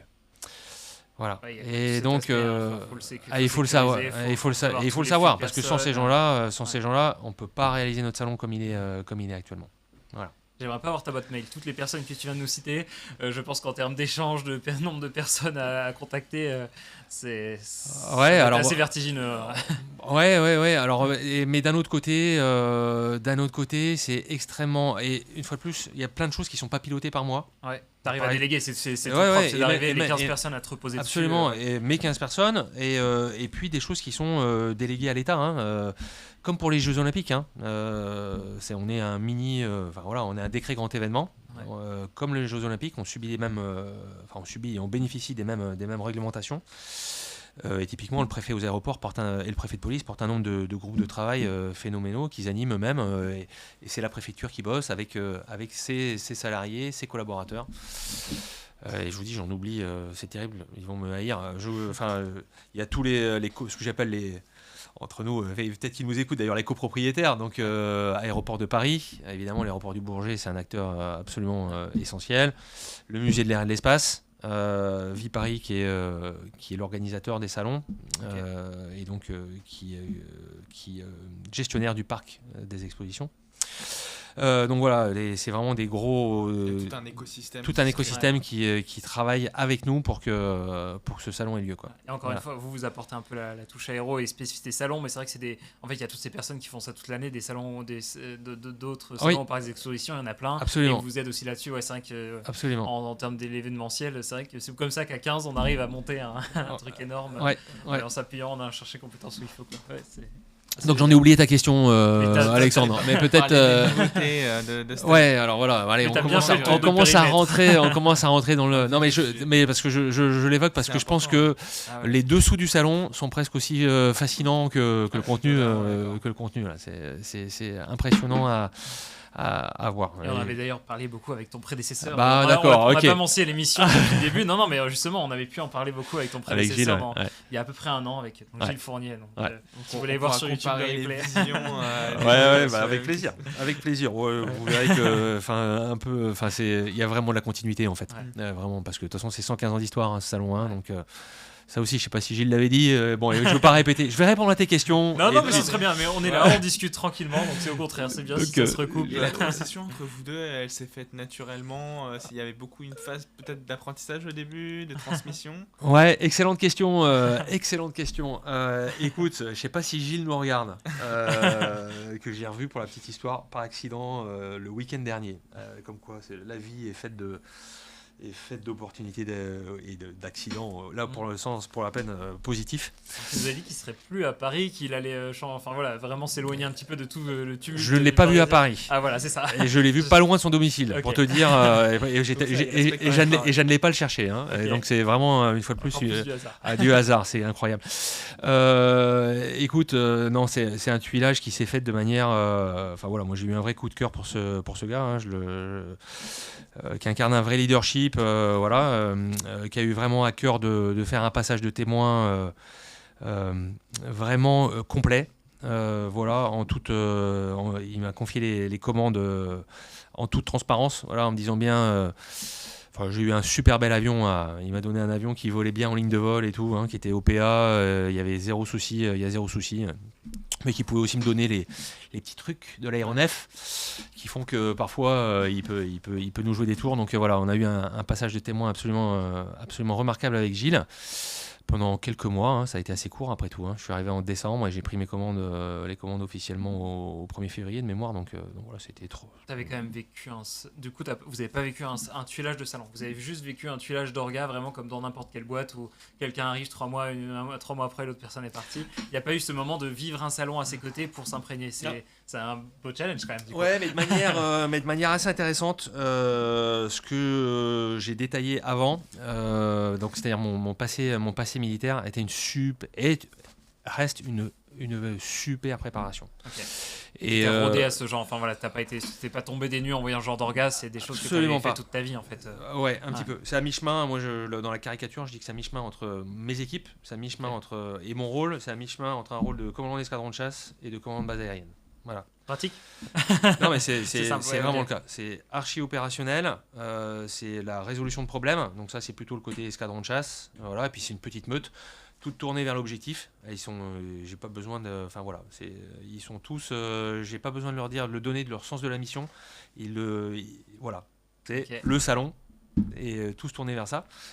Escadron de chasse, c'est un peu pareil. Hein. Ouais. Et le côté commandant de base, c'est plus, les relations institutionnelles, les relations avec l'État, avec les ministères, les mairies, les collectivités territoriales, les préfets. Et ça, on est rodé à ça quand on est commandant de base aérienne. Donc voilà, c'est une super préparation pour ce boulot. Et je vais répondre à la question d'Alexandre à la fin, c'est promis. Les nouveautés. En parlant de transmission, on a la photo génial, tu l'as sorti, super. De votre passation génial. entre Gilles et toi. Moment magique. Un beau vol. Moment magique. TV, pas que entre Gilles et moi, il faut rendre aussi. Tu as raison. Tu allais peut-être le dire. Également entre Stéphane Pichenet et Julien Savardel, donc entre les deux directeurs des vols. Donc moi j'étais avec Julien et Gilles avec Stéphane et on s'est fait une petite basic fighting maneuver Ouais, j'ai dû mettre un moment quelques photos sur LinkedIn quand même. Voilà, non, mais on peut pas résister à ces trucs-là. C'est ça la question. On peut pas. À ton avis. Ça c'est fait. Et ça c'est fait, mais bon voilà. Hein, et qu'est-ce que je voulais dire ? Ouais, tout ça se passe sur la Côte d'Argent, là dans le sud-ouest. Il fait un temps magnifique et voilà, superbe passation témoin. Et je remercie, c'est Stéphane Pichenet hein, qui était et Julien qui était à l'initiative de ce vol un peu symbolique de passage des témoins. Et ouais, super mémoire. Bon, les nouveautés, tu veux y aller ? On va y arriver. Mais c'est bien, on divague, on parle de plein de choses. J'espère. Dans le chat d'ailleurs, on n'a pas relancé, mais si vous avez des questions, n'hésitez pas. Il y a Alexandre encore quelques. Bon, on va arriver à la question des nouveautés, mais n'hésitez pas si vous voulez nous refaire divaguer sur d'autres sujets, ce sera avec plaisir. Allez, on attaque les nouveautés. Alors, je peux pas. Alors, je ne spoilerai pas la conférence de presse du 5 juin. Voilà, mais bon, il y a quand même quelques éléments que je peux vous donner. Moi, la première de mes grosses nouveautés, je l'ai déjà un petit peu mentionné, c'est ce qu'on appelle le Paris Space Hub maintenant, qui à l'époque ne s'appelait rien, un pavillon spatial ou voilà. Pourquoi faire un hall espace? C'est quelque chose qui n'existait pas au Salon du Bourget jusqu'à présent. Vous avez sans doute noté qu'il y avait peut-être en 2023 quelque chose qui s'appelait un pavillon espace, mais en fait qui était le pavillon de deux agences spatiales, l'ESA, donc l'European Space Agency, et le CNES, donc le Centre National d'Études Spatiales, donc l'agence française et l'agence européenne. Fort de mes 2 dernières années au commandement de l'espace, là, dans les opérations spatiales militaires, j'ai pu voir la disruption du milieu, ce qui s'y passe, les gros mouvements qui sont en train de s'y passer, militaires, mais également du coup tout ce qui se transforme et également économique. Donc ça m'a un peu interpellé. C'est un premier point, donc un enjeu de rendre compte de la transformation du milieu. Et le deuxième, c'était, je tenais à ce que le SIAE garde son E majuscule. Voilà, que ce ne soit pas qu'un A et un E minuscule. Il y a 8 à 10% des exposants qui étaient disséminés sur le salon, qui font du spatial, des fois aéro et spatial, mais aussi pur spatial. Et voilà, on s'est vite mis d'accord avec le GIFAS sur le fait qu'il fallait qu'il y ait un lieu fédérateur, donc le Paris Space Hub, qui rassemble les agences, CNES-ESA, qu'on retrouvera évidemment en 2025, mais également l'industrie. D'accord. Voilà. Donc, c'est vraiment en plus le nombre d'acteurs aéronautiques qui font, en tout cas qui dans leur groupe ont aussi des activités spatiales, c'est énorme. Enfin, on pense à Airbus, on pense à Boeing, absolument. Voilà, Safran, Ariane. Enfin, c'est intéressant du coup de les mettre un peu tous autour du même endroit et de montrer ce lien avec l'aéronautique. Absolument. Ouais, les gros et des petits aussi, et les petits qui seront là également. Et à noter que le GIFAS, donc, qui est traditionnellement présent dans le hall 2, hein, avec un stand où il héberge beaucoup d'indirects, ce qu'on appelle les exposants indirects, c'est-à-dire beaucoup de PME, de petites entreprises et des startups, se dédouble et sera présent au Paris Space Hub. Ok. Voilà. Et à la façon de ce qu'on fait dans le Paris Air Lab, dont on pourra peut-être parler après, il y aura également un espace de conférence pour de la prise de parole et un espace de démonstration où on montre ce qui se passe dans le spatial, où on passe et la filière passe ses messages. Voilà, donc ça va être intéressant. Deux fois plus de petites conférences, de petites interventions à suivre, du coup, entre les deux. 2 fois plus de choses à gérer en planning. Voilà. 2 fois plus de visites de délégation officielles. Évidemment. C'est un de nos faire-valoir. On fait passer 300 délégations officielles. Et c'est pas quand je vous parle des délégations officielles plutôt militaires, on va dire à 80%, je pense. Mais là, on parle de chef d'état-major ou de ministre. Hein. Donc ça, c'est un vrai faire-valoir. Et donc, il y aura sur ce pavillon, sur ce Paris Space Hub, une vingtaine de Space Commanders qui vont passer, donc de tous les pays alliés. Et on s'attend déjà à une visite d'au moins une quinzaine de patrons d'agence. Et les invitations viennent juste de partir. Ok, d'accord. Donc, ça va être the point focal, un des points focaux et une des belles nouveautés. Et je ne vous montrerai pas la devanture, mais en plus, on a choisi un truc qui va être, vous ne le raterez pas. Ok, Voilà. sympa. Et donc on prend 2500 mètres carrés, donc on a grappillé, pardon, j'ai Non, cogné non, le micro, je le merci, remets juste, soit bien merci correct. Antoine. On a grappillé tous les mètres carrés disponibles là où était avant le CNES et l'ESA pour aller chercher, et on a poussé plein de trucs, le centre presse, enfin on a poussé les murs pour essayer de récupérer le plus de mètres carrés possible pour essayer de mettre le plus d'exposants. Voilà. Donc on a une soixantaine d'exposants dans Soul. Donc voilà, ça sera vraiment une des belles nouveautés de 2025. Voilà. Et c'est d'ailleurs très bien. On en parlait tout à l'heure de l'affiche derrière toi. C'est d'ailleurs très bien mis en valeur sur l'affiche. Eh oui. Justement, Eh oui. on peut Voilà. pas le rater. Hein. Il y a un peu de cohérence dans tout ça quand même. Quand on affiche toutes les affiches des différents Bourget, c'est vrai que là, un des premiers points, c'est quand même ça. C'est cette composante spatiale sur l'affiche. Ouais. Bon, tu noteras qu'il y a quand même quelques avions. Bien sûr, non, mais effectivement, il y a le lien entre les deux qui est on voulait très mettre bien effectivement mis, l'espace également à l'honneur. Autre nouveauté, alors des choses qui seront un peu plus discrètes mais qui comptent. Donc ça, je veux dire, c'est vraiment le truc visible. Okay. Après, on pourra peut-être parler un petit peu d'aéronef, parce que c'est quand même ça un peu le cœur du sujet aussi. Donc vous aurez peut-être le petit plateau aérien. On vous donnera 2-3 trucs. On a complètement digitalisé les catalogues. Donc ça va permettre. Avant, il y avait 2500 exposants qui étaient dans ce qu'on appelle une bible. Donc ils servaient sans doute à caler des armoires une fois que le salon était terminé ou être un objet dans une vitrine. Donc là, on le digitalise complètement. Donc ça va permettre un parcours sur le salon beaucoup plus flexible et beaucoup mieux guidé. Donc ça va être une vraie plus-value pour nos visiteurs. Ils seront également thématiques, ces salons.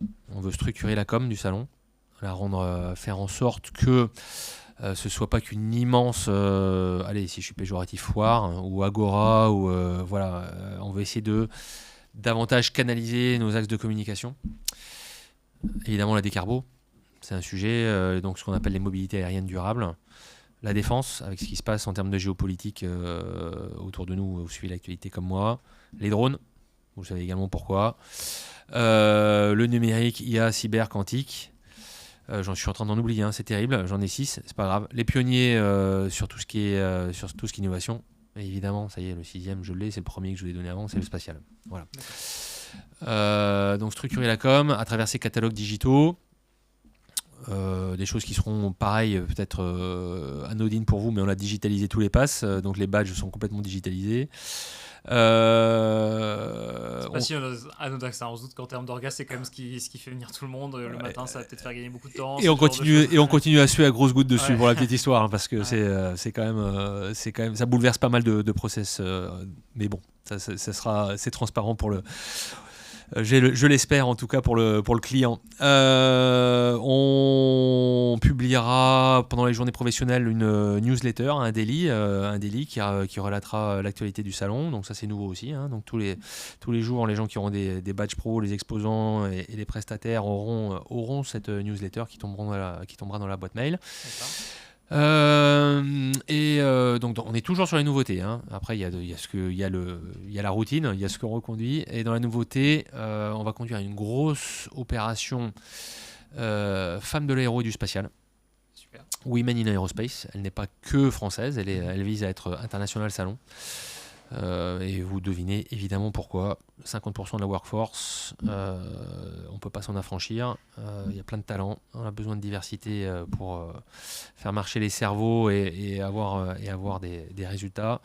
Et on a encore trop peu de femmes et même de jeunes femmes dans notre filière, même si la tendance s'améliore. On veut continuer à mettre la pression et le faire savoir. Enfin, la pression, c'est pas par la pression, mais faire savoir et justement briser ces limites qu'on peut s'auto-imposer, quoi. Puis c'est une belle vitrine justement pour se dire tiens, on arrive, on voit des super avions voler, et là ça va être l'occasion pour beaucoup peut-être de jeunes filles, de jeunes femmes qui sont dans des carrières, que ce soit ingénieurs, en lycée ou n'importe, de se dire ah ouais non mais en fait je me l'étais pas autorisé, j'y avais pas pensé. Comme ça refait le joint avec ce que tu disais au début sur on pense pas forcément à plein de choses, et une fois qu'on est là et qu'on a des moyens de voir des choses qui nous font rêver et qu'on voit d'autres cursus, on se dit que c'est possible et on y va. Donc, très très belle vitrine, très belle occasion. Donc voilà pour les nouveautés. Donc ça s'est passé comment? Il y a eu un gros brainstorming, vous là les 15 après le salon, vous posez le dernier salon, vous dites vous notez tout et puis vous dites ça ça non, ça faut creuser. Okay. Ça c'est pareil, c'est très militaire en fait après tout. Okay. Donc tu fais le salon s'arrête pas le 22 juin. Il y a après la montée de l'Himalaya C'est dans la descente qu'on meurt. Donc il faut le descendre. Ouais. Donc ça c'est pareil, c'est complètement transparent pour vous, mais il y a tout ce qui est démontage de ce salon qui est juste énorme. Démontage des chalets, démontage des halls, enfin voilà, faut plier tout ça et il faut le plier dans l'ordre. Et sans accident. Donc ça c'est un énorme sujet. Nous il y a tirer toutes les stats, tirer les bilans, les communiquer. Et après ça, le rétex, le retour d'expérience. Voilà, qu'est-ce qui a marché. Donc évidemment, on fait un bilan exposant un questionnaire. On pose des questionnaires de satisfaction à nos différentes cibles. Tout ça, c'est mesuré. On tire le rétex.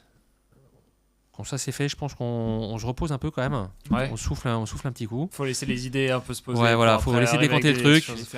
Et on rattaque en septembre. Et en fait, on a une fenêtre pour shaper le futur salon, enfin pour le prévoir, et comment dire, le modifier ou lui mettre des petits coups de barre, qui est hyper courte en fait, qui est de 6 mois.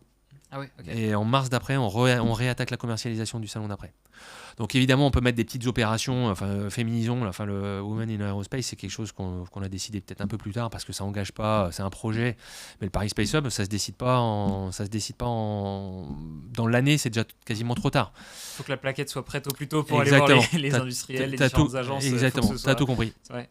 Vous avez tout compris. Voilà, il y a tout ce qu'on publie comme doc auparavant, etc. Ouais. Donc c'est un gros bateau, un gros avion à piloter et ça se manœuvre doucement. Voilà, même si les équipes à l'intérieur sont hyper agiles. Voilà. Donc de la planification et puis après de l'exécution et on repart sur cette boucle-là. Ok. Voilà. Et voilà, côté nouveauté aéronef, parce que je vois Alexandre qui trépigne, qui est en train de... J'ai posé plein de questions pour qu'il le faire encore plus. Non, j'ai très hâte de savoir aussi. En fait, il n'y a pas... Alors, on risque un peu de décevoir quand même, parce qu'il il y a plein de choses, il y a plein de choses qu'on s'interdit sur le salon, en particulier vis-à-vis de la situation géopolitique qui vous échappe pas. Voilà. Donc les matériels de guerre chinois, il y en a pas. Les matériels de guerre russes, il y en a pas. Et voilà. Donc on se limite à du matériel plutôt occidental ou autant. Et donc les avions, les programmes s'effectuent sur un certain temps. Donc il n'y a pas de super scoop type un nouvel A380. En tout cas pas que je sache. Et les industriels aussi gardent leurs secrets. Donc je vous livre ce que je... T'auras le droit à ton petit une partie de ce que je sais. Des stands. Très clairement, Okay. très clairement, c'est sûr et certain. Et des annonces très clairement. Bon, maintenant ce qui est parqué sur mon statique, je le sais à peu près. Je le sais à peu près, j'y travaille. Il n'y a pas plus ou moins 10 mètres d'envergure, j'imagine. Voilà, c'est ça. Vaut mieux l'avoir anticipé. Dans les choses qu'on aura peu vues au salon, on va voir quoi ? On va voir. Je réfléchis à ce que je vous dis, en fait, je le sais, hein, mais je demande ce que je vais lâcher ou pas. C'est vraiment ce qui te fait envie, hein, non, mais je vais vous le dire, sachant que ça peut, il peut y avoir, je vous le dis, mais il peut tout à fait y avoir des désistements ou des changements de dernière minute. Voilà, très clairement. Donc ce n'est pas défini. Ce n'est pas encore complètement défini. Mais dans les petites, ça donne des tendances. Dans les petites goodies, on espère avoir le racer d'Airbus. Ah, ok. Voilà, on l'a pas vu souvent au Bourget, je pense. Donc hélicoptère de dernière génération, plutôt véloce, voilà, donc il a déjà volé évidemment, c'est un proto, il est passé à Toulouse pour la journée Airbus, mais voilà, on le verra pour la première fois. On le verra probablement pour la première fois au salon du Bourget. Les vols, il n'y a pas tant de temps que ça d'ailleurs. On en avait parlé en vue de presse. Même pas. Peut-être. Ouais. C'est bon. Sympa, beau proto. En statique, on va voir un avion qui s'appelle le Global Eye. Okay. Vous connaissez ? Moi, je connais pas. Vas-y, Alexandre. Donc, vas-y. C'est Global Eye, c'est un avion militaire un peu à guerre électronique. Ouais, c'est ça. Okay. C'est un avion de surveillance aérienne, un peu AWACS, ce qu'on appelle les AWACS, sur base de bombardiers en plateforme, radar Saab. Okay. Oui, c'est ça. Okay. Et voilà, donc. Je vois, c'est celui avec le fameux radar. Voilà, exactement. Okay. Voilà. Bravo. Attends, je peux même mettre la petite image. Avec une cocarde Emirati, si tout va bien. Voilà, on va avoir du taxi volant normalement volé. Potentiellement. Voilà, c'est encore, il faut encore que on valide leur présentation en vol. Sans doute des protos d'ATR. Ok. Voilà, des petites choses comme ça. Très sympa. Voilà. On nous demande, alors tu n'auras peut-être pas l'info, mais c'est juste pour conclure justement sur cette partie, est-ce qu'il y aura du Mirage 2000 ? Mirage 2000. Non, il n'y C'est aura pas forcément pas. l'avion, Il n'y a plus de Mirage. Il y a plus de Mirage. Autant. Attends. Oui, peut-être. Enfin, en vol, pas que je sache. En statique, je crois pas. Je crois pas qu'il y ait un banc d'essai déjà. Je ne le sais. Pour l'instant, je ne le sais pas. Ok. Voilà. C'est répondu. Mais je ne un crois petit Global Eye par contre en attendant du coup. Bien pour joué. ceux qui voulaient. Bien joué. Rapide. On se Voilà, ça débrouille. sera une des attractions. Ok. Une des attractions. Super sympa. C'est vrai que ça va être sympa à voir. C'est Ouais. un peu perturbant, j'imagine, à voir quand on est au pied, mais ouais, j'ai hâte de voir. T'en parles du coup juste avant des programmes de vol, ça se Ouais. gère en binôme donc avec le directeur des vols qui Absolument. est alors ingénieur ou pilote de la DGA. Ouais, enfin les deux. Les deux. Bon bah. Julien, un ancien pilote de l'armée de l'air, Exactement. pilote Ok. d'essai, qui a basculé pilote d'essai au centre d'essai en vol d'Istres. Ouais. Et donc c'est un binôme qui se gère pour valider, donc il y a des validations de démonstration à faire, c'est ça ? Absolument. Et après ça organise tout derrière sur les journées, quand il y aura des démonstrations sur les journées pro comme les journées publiques. Absolument. Alors, process, en toute transparence, le process, je le connais même pas et c'est compliqué. Hein. Enfin, voilà, il faut Été fournir. amorcé ou Bien là, sûr. vous êtes vraiment au début entre guillemets parce que les démos peuvent être que Ah tardives. non. Enfin, l'amorçage, il commence, si tu veux, pour vous donner un ordre d'idée, à l'automne dernier, dès septembre, hein, je crois, peut-être même avant, je fais une somme incroyable de courriers à tous les chefs d'état-major de l'armée de l'air et de l'espace de l'Europe pour leur dire venez avec vos F-16, avec vos F-18, avec ce que vous avez, quoi. Donc voilà, si tu veux, la planification, elle s'amorce probablement encore avant ça. Voilà. Mais ça n'est qu'un exemple pour te dire quand est-ce que les demandes commencent. Après, c'est quelqu'un que vous connaissez peut-être moins, mais qui travaille dans l'ombre et dont j'ai parlé un petit peu avant, le bureau présentation des vols. Donc c'est Arnaud Lerude qui lui va gérer tout ça, va gérer tout ce qui est demande aéronef. Et après, c'est Julien qui va mettre, donc Julien Savardel, le directeur des vols, qui va mettre ça en musique. Ok. Derrière. Donc sur tout ce qui est briefing équipage, le séquençage des vols, les volumes associés, etc. Voilà.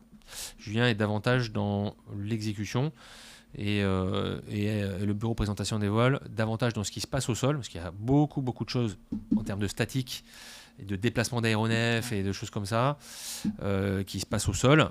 C'est un gros puzzle, c'est vraiment immense. Faut mettre la pièce au bon endroit, il faut pas mettre une avant sinon ça rentre plus. Et là, on travaille avec une boîte qui fait du handling, qui s'appelle GEH pour la petite histoire, et eux ils viennent vivre la chasse sur le salon du Bourget, au sens ils sont habitués à parquer leur 350, leur 320, il y a toutes les normes qui vont bien à Roissy ou à Orly ou ailleurs. Et là, on vient leur dire de pousser des avions et les mettre à quelques centimètres pour certains les uns des autres. Enfin voilà, donc c'est assez chaud. Le statique, c'est sueur froide au moment de faire ça. Le statique, voilà, c'est et puis avec des mouvements d'avion, hein, puisqu'il y a des avions qui partent pendant la semaine, d'autres qui arrivent. Et t'as tendu un peu la perche, Alexandre. Donc quand le jeudi soir en particulier, il y a une vingtaine d'aéronefs qui quittent le salon, on fait venir du Warbirds pour se transformer sur la journée grand public où là c'est la fête aérienne et donc on est moins sur la techno, sur l'innov et on vient voir des belles machines, du vintage volé, du neuf aussi accessoirement, mais aussi de l'ancien volé pendant les un panel un petit peu plus large pour Exactement. le grand public et faire plus rêver. Et du coup, plus de logistique. Ça fait des départs, des arrivées, et faut pas qu'il y ait de personnes qui restent dans les allées. Enfin voilà.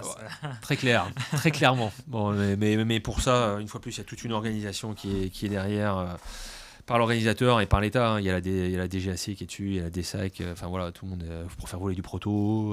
Enfin voilà. Ok, grosse organisation. On commence à voir un peu à quoi ça ressemble cette grosse machine. On a déjà, dis donc, 21h30, Alexandre. Ouais. J'ai trop parlé. Pas encore quelques questions. Non, mais. Encore une question, mais une question rapide. T'as pu voir Tom Cruise donc Aero Club de France il y a quelques mois. Oui. Est-ce qu'on peut s'attendre à voir Tom Cruise débarquer au Bourget, que ce soit en parachute, en P51 ou sur le côté d'un A400M? Ah, tu y tenais à cette question, je le sens. Elle te brûlait la langue. Et venez voir. C'est bon, il n'y avait pas besoin de donner plus. Question innovation.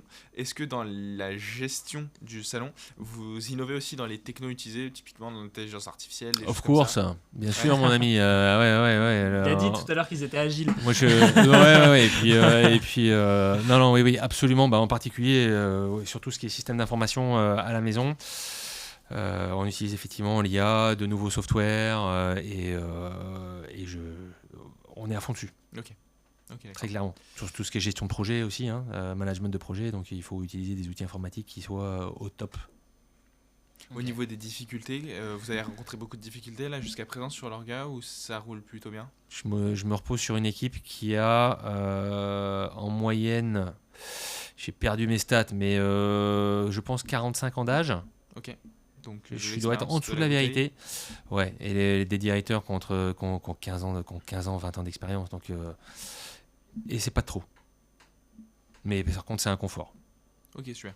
Ouais, pour le management, j'imagine, tu arrives à te reposer sans problème sur... Absolument. Et donc, c'est un plaisir et un bonheur, quoi. Vraiment. D'un point de vue vraiment environnement global des salons aéronautiques, comment tu gères la concurrence avec d'autres salons, comme typiquement ILA en Allemagne ou Farnborough? Ouais, je la gère pas.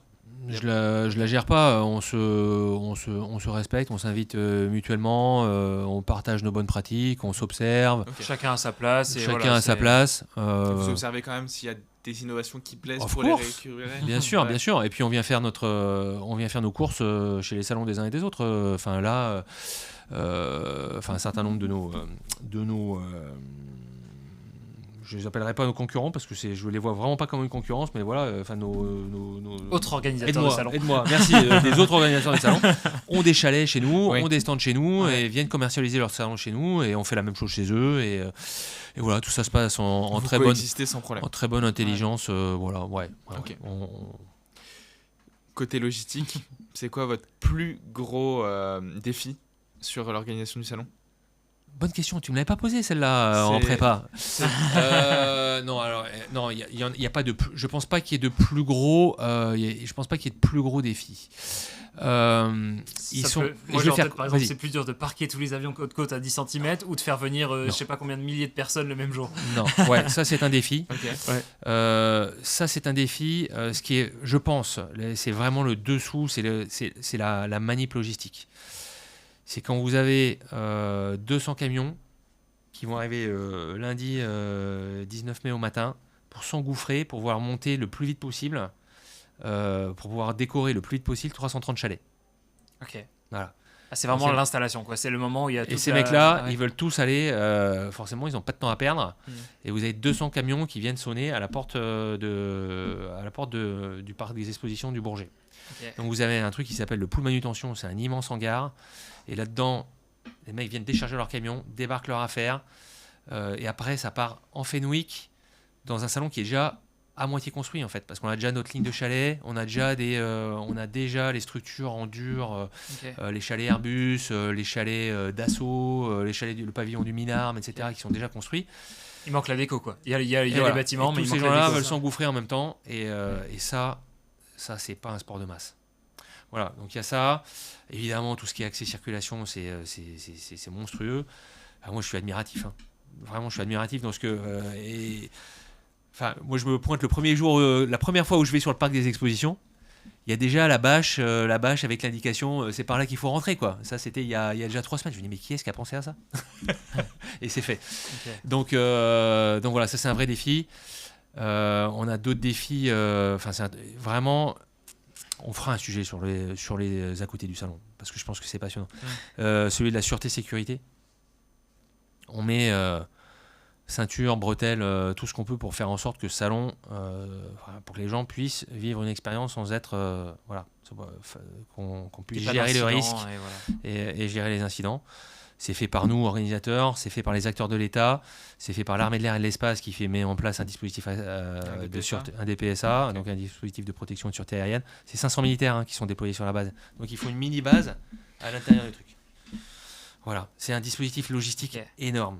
J'ai un village des prestataires, donc j'ai un village dans le village, où les mecs viennent pour commencer à parquer leur matériel qui va servir après à construire le vrai truc. Okay. Donc ça, ce village-là, il faut bien le construire à un moment, ce pré-village.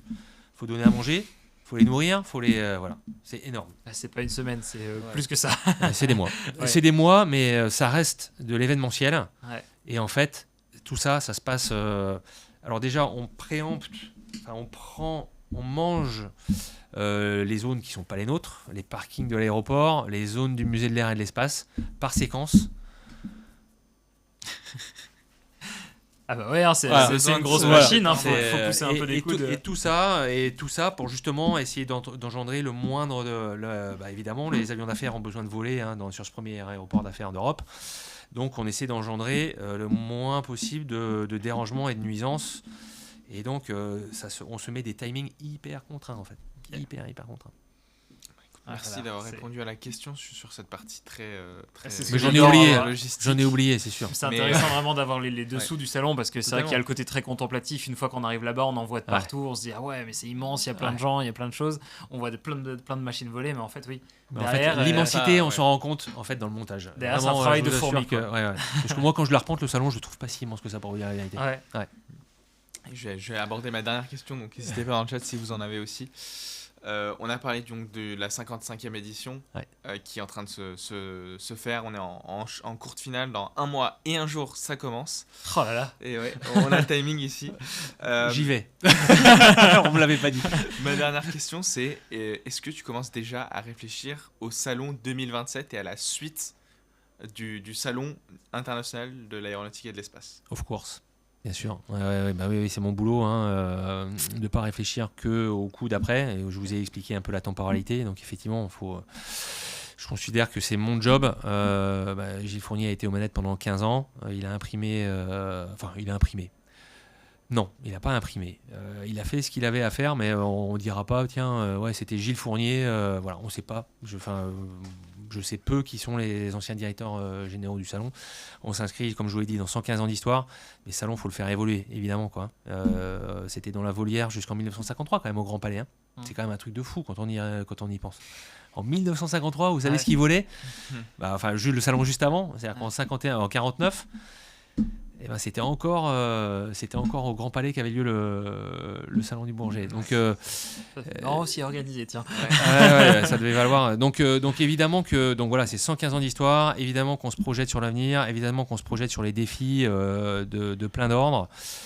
Le monde du salon, de l'événementiel, il bouge. Le monde de l'aéro, il bouge. Donc ça serait criminel de pas réfléchir à 10 ans sur le salon. Donc, écoute, donc tu t'es fait une petite liste de tiens, pendant le salon il faudra prendre des notes sur ça parce qu'on a eu cette idée, et du coup j'ai mon calepin, je note par catégorie, tu sais déjà. Et puis toutes les idées qu'on a eues, qui sont survenues et pour lesquelles on s'est dit ça passe pas pour 27, et c'est frustrant. Mais c'était déjà il y a des mois et on n'arrivait pas. Donc elles sont bien notées, oui. Ok. On verra si on arrive à les mettre. Pardon. Ça passe pas pour 25. J'allais me dire donc là carrément 2029. Non, à 4 ans, des idées qui passent pas à 4 ans. Si, il peut y avoir des idées un peu farfelues qui passent pas à 4 ans, mais voilà. Ouais, absolument. Donc typiquement le métro, ça passe. Le métro. Qu'est-ce qui fâche? Mais non, mais voilà, mais typiquement t'as tout à fait raison. Donc ça va être un game changer, très clairement. Très très clairement 10 000 passagers heure qui arriveront en face du musée de l'air et de l'espace. Donc ça va redimensionner probablement l'infrastructure qui amène jusqu'à la porte, qui sera peut-être plus du coup la porte L, qui est la porte mais davantage la porte qui est un peu plus à l'est. Donc comment on reshape ça, ça aurait pu être demain, et je pense malheureusement que compte tenu des 6 mois de retard qui ont été annoncés, ça passera malheureusement pas pour le salon de 27. Ok, d'accord. Et qu'on devra attendre 29 avec impatience. C'est la vie.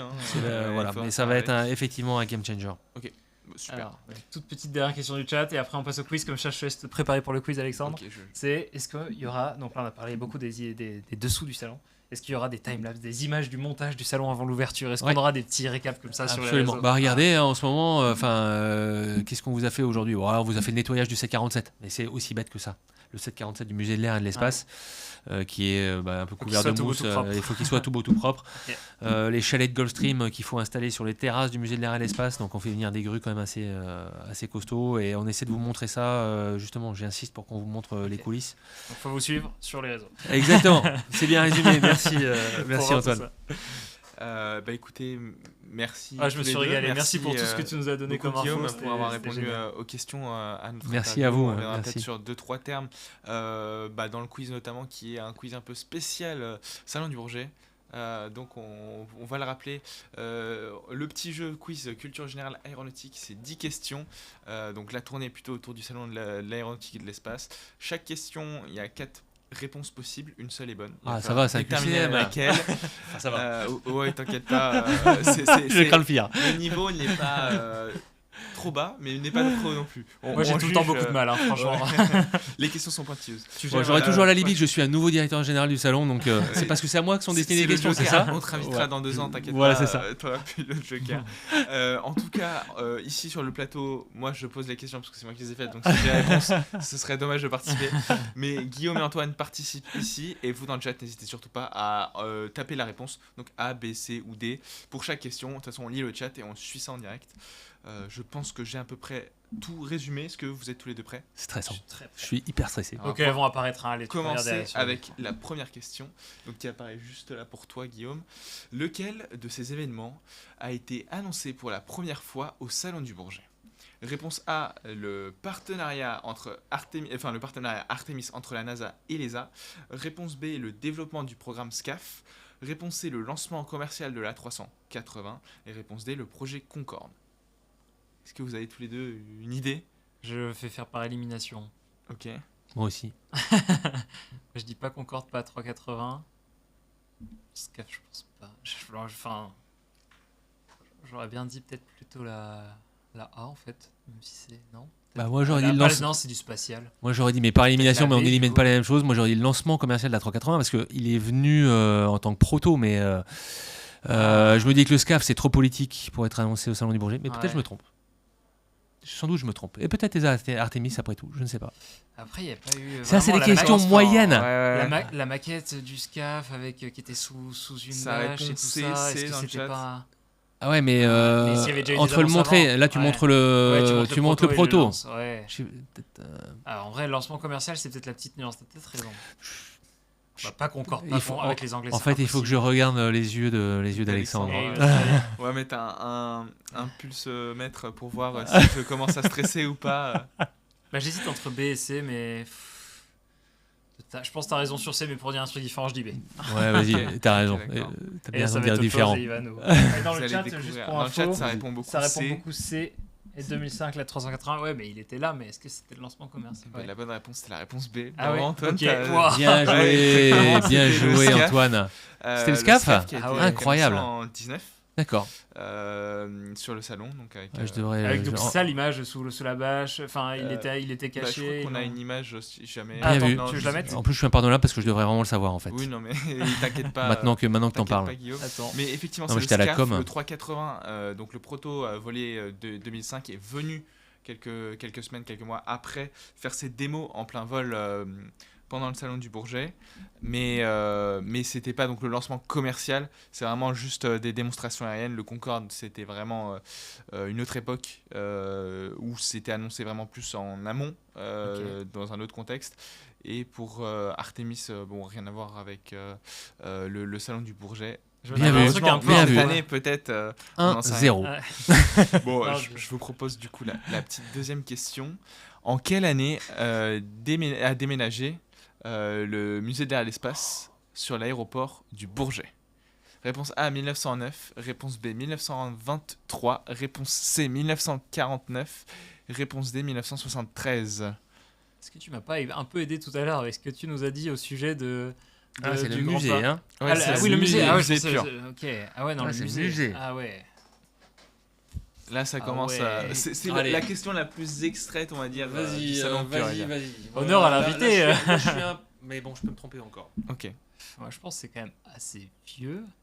J'aurais bien dit quelques années après la Seconde Guerre mondiale, une petite ambition pour l'aéroport et tout ça. Enfin, 49, je me dis, mais c'est peut-être trop vieux. Moi, je me dis 73 là pour la peine. 73 73 Ok. Ouais. Confiant? Moi, je vais rester sur Ok. 49. Le chat, ça Le part. chat nous Réponse dit B, la D. B ou la D, ouais. Ok. Eh ben, écoutez, la bonne réponse, c'était tout simplement la réponse D. Ok. Alors, il faut que je Ouah. fasse Ah non B, pardon. B, Pas en D. B, ah, bah Désolé, mince. désolé. Ah ouais, c'est Attends. ça. Sans blague. Attends, on va peut-être chercher sur Oui, oui, internet. bébé, hein. que je dise pas de bout. Non, attends, je dis une bêtise. Il y a une erreur d'affichage, ça devrait pas être celle-là qui s'affiche. Mais mes excuses, c'est 1979. 73. 73. D'accord. J'y arrive plus du Ça tout. me rassure un peu. Ça y est, il est tout Non, mais c'est fatigué. parce que j'ai pas la bonne question, totalement désolé. J'y arrive plus. Non, voilà, Ah, voilà. 73. Ouais. Ouais. Si j'affiche pas les bonnes réponses aux bons endroits, ça va pas le faire. Guillaume, bravo. 73, effectivement, c'est tardif. Non, parce que Il y a l'aéroport deux du Bourget, explications. en fait, pourquoi Vas-y, Ouais. t'as Non, pas non, mais fêlé. vas-y. Ah, T'as moi, l'air je de te connaître. Non, T'as l'air je te de donne mon connaître. raisonnement, mais enfin, l'aéroport du Bourget, il était exploité. C'était le premier aéroport parisien, jusqu'à ce qu'il y ait Orly. Ouais. Et ça intervient assez tard, en fait. Et quand tu regardes les constructions de Charles de Gaulle et Orly, c'est plutôt dans les années... regarde là, les bâtiments, c'est plutôt Ouais. les années 70, etc. Ouais. Donc je pense que c'est Ça à faisait partir un peu de là que le Bourget perd son rôle aviation commerciale pour Ouais. basculer aviation d'affaires.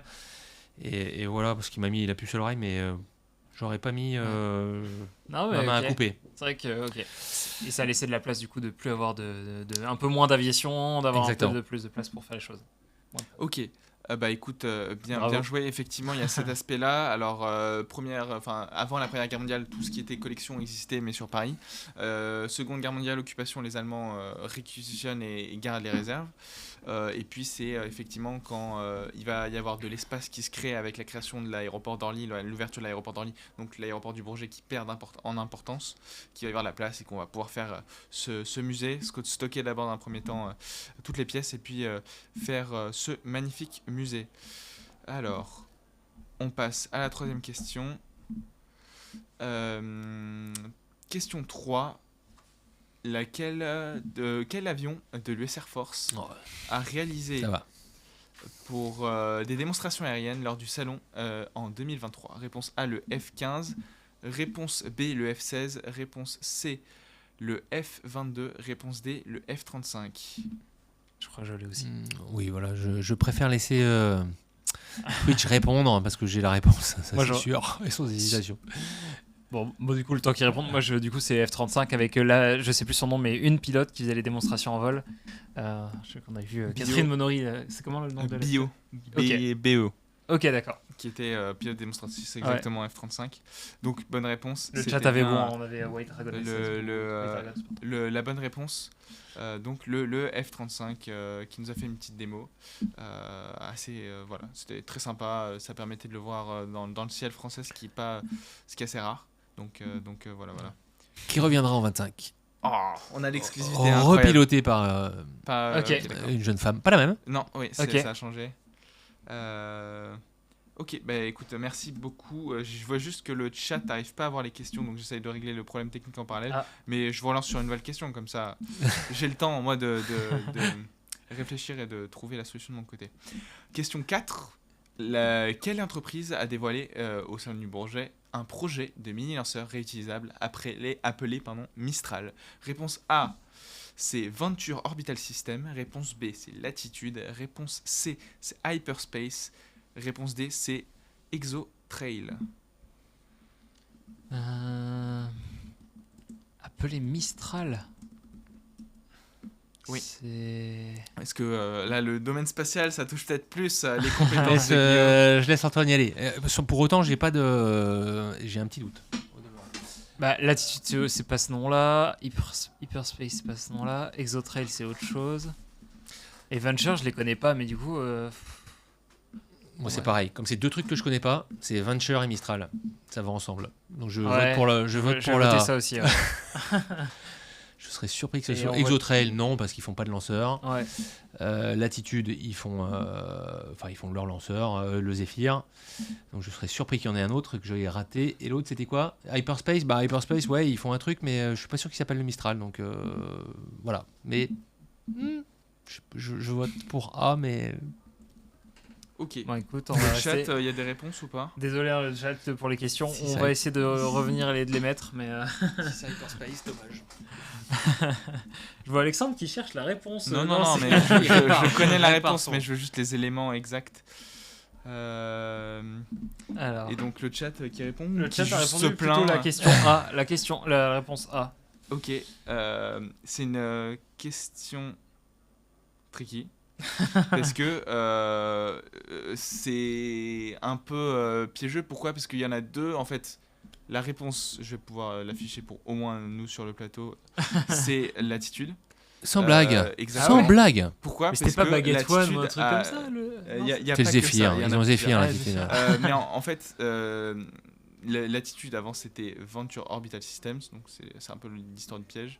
Et effectivement, c'est donc l'attitude qui a annoncé le Mistral comme étant un petit projet voilà, de chez D'accord. eux. C'est quelle année ça?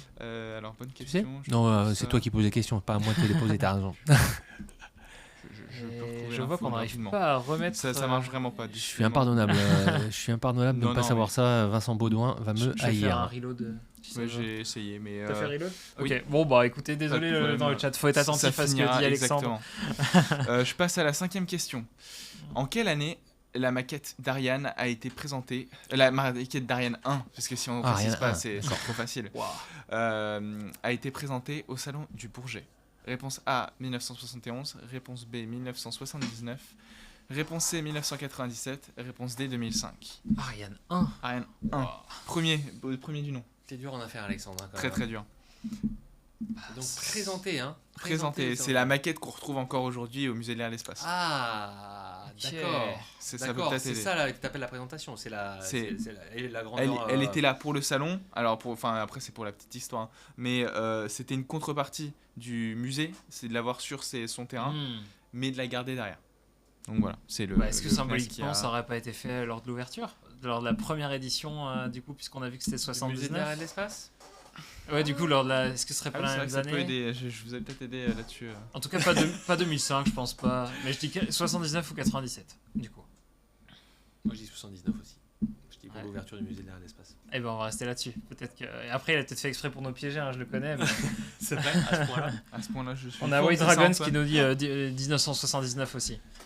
Ok, écoutez, la bonne réponse. Tu nous as annoncé était- une autre question entre temps. Oui, Et tu j'ai nous pas fait annonces- exprès. Donc la bonne réponse, c'était. Là, t'as mis une autre Non, question, je te dis. oh là là. On a des petits soucis ce soir, non, hein, mais- désolé sur le. Est-ce que c'est bon? Oui. Non. Oui.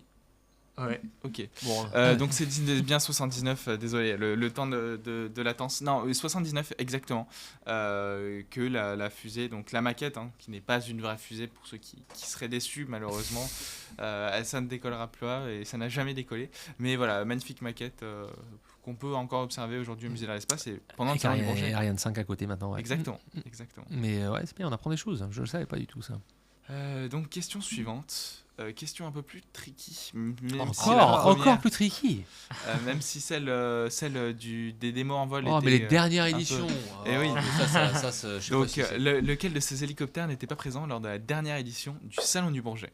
Réponse A, le V-22 Osprey. Alors, est-ce que c'est un hélicoptère? C'est un débat, mais je le considère comme un hélicoptère. Réponse B, le CH-45, donc le Chinook. Réponse C, le NH-90, que non plus nos amis belges. Et réponse D, l'H-160 d'Airbus Hélicoptère. Est-ce que vous avez une idée? Oui. Ok. J'en ai une aussi. Ouais, ça se joue très clairement entre l'Osprey et le Chinook. D'accord. Moi, j'aurais dit Osprey parce que je crois que j'en ai jamais vu de ma vie et ça, je pense que je m'en serais souvenu si j'en avais vu un. Et un Chinook, t'en as vu? Bah, Non, ça t'a embrouillé T'es comme ça. non, mais du coup, tu vois, je me dis justement un V22, ça m'aurait. Ça t'aurait marqué? Bah, je pense, ouais. En tout cas, ça me parle moins que d'avoir. Je sais pas, je vais rester sur la A. Comment tu peux raisonner? Tu sais comment tu peux raisonner parce que de toute façon, ce sont les moyens en général de. Ah, après, ça veut rien dire parce qu'ils peuvent venir aussi par la mer ou j'allais dire, ce sont les moyens de l'US Air Force en Europe. Ouais. Ouais, est-ce qu'il Et y en a effectivement, en général, ça, t'as je suis plutôt pas du calé, Chinook que du. Il n'y a pas Ouais. de Osprey en Europe. Maintenant, s'il y avait un passage des US Marines au large. Bon, moi ça plaide plutôt pour le fait, tu as raison. Tu t'en souviens pas et ça me paraît compliqué de les faire venir. Moi je voterais pour tout. Et dans le chat aussi, on a White Dragons et Ben qui nous disent la A aussi. Ouais. Donc, mais ça... Et là, Alexandre va dire eh ben non. Et voilà, c'est ça, exactement. Ouais, écoutez, je vous ai pas eu. Non, ça serait pas passé. Il l'a vendu plus comme la question tricky alors que bon. Ouais, non, parce que moi j'aurais dit que le F-35, bon, tu le vois voler, tu t'en souviens plus. Là en statique, c'est un peu plus complexe. Ouais. Effectivement, il y avait bien Bell qui était présent, mais pas avec un V22 présent sur le stand. Ah, Bell Textron, oui, bien sûr. Ouais. Un gros exposant. Exactement. Donc, bonne réponse, bravo à tous les deux. Très bon raisonnement. On peut passer à la 7ème question, il en reste encore 3. Vous en faites pas. On est quoi, juste à la moyenne là? Vous en faites pas. Il y a eu un temps où on faisait un score, mais c'était très compliqué. Comme j'étais nul, je le prenais très mal tout le temps, donc on fait plus. Donc question 7, en quelle année a-t-on ajouté le « et de l'espace » au nom du Salon international de l'aéronautique? Je vais partir d'ici avec la honte. Donc réponse A 1963, réponse B 1973, réponse C 1983, réponse D 1993. J'ai ma petite idée aussi. J'ai ma petite idée. Mais tu as tes questions, franchement. On va aller chercher. J'y vais, je me lance. Tu peux te lancer parce qu'Antoine n'a aucune idée. En fait, je dirais que déjà s'ils ont mis Ariane 1 en 79, c'était déjà un peu spatial peut-être. Donc j'aurais dit avant, j'aurais bien mis 73. Mais c'est juste comme ça que je raisonne. Moi je dis avant. Avant encore. Je vais te dire pourquoi je dis avant, parce que la filière, enfin le spatial en France c'est dans les années 50, voilà, ça commence à lancer à ce moment-là. Ouais. Et j'aurais été surpris quand tu regardes en fait les... je vais faire court, Alexandre, je te rassure. Non, t'inquiète pas. En fait, la filière, elle s'est associée à l'événementiel, mais dès le départ, en fait. Elle fait le salon de l'auto en 1908, et Voisin, Breguet, etc., là, quand ils décident que ça doit plus être le sport, l'aviation, mais ça doit être une industrie, ils font leur salon juste derrière. Donc, dès que l'industrie fait un truc, à mon sens, ça embraye dans le salon. Ça répond direct. Je serais surpris que ce soit aussi tardif que 73. Mais... Moi, je reste là-dessus. Mais du coup, le chat nous dit on a une réponse sur la C. Alors là, je serais 2 fois surpris. Un peu tard. Mais je suis là pour être surpris aussi. J'ai très peur. J'ai très peur de la surprise. J'ai écouté vos raisonnements, très bon raisonnement de la part de Guillaume, mais c'est 1963. Donc bien ouais, ça me rassure. Comme disent les jeunes. T'as fini de m'enfoncer là. Bon Antoine, ça se réveille Non, bravo. Je sais pas si dans le chat il l'avait aussi, mais voilà, c'est bien 1963 qu'on ajoute ce beau petit surnom. Derrière. Belle question au demeurant, Alexandre. Merci. Merci. Tu me. Au moins, j'ai pas eu le temps de bûcher. J'ai pas eu le temps de bûcher l'histoire et tu me remets dans le. Si tu te fais coincer sur les plateaux télé, et ben bim, tu seras entraîné sur grande fréquence avant. C'est ça. Nouvelle question. Donc là, on n'est pas sur la dernière édition, on est un peu plus tôt. On est en 2005. Que ne pouvait-on pas trouver au salon du Bourget en 2005? Réponse A, un A380. Réponse B, un A340. Réponse C, un Super Constellation.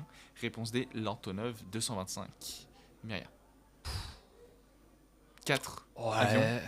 Le 225, il s'est jamais posé. 225, il est jamais venu au Bourget. La première fois qu'il s'est posé, même en France, c'était pendant le Covid avec les masques et tout ça, non?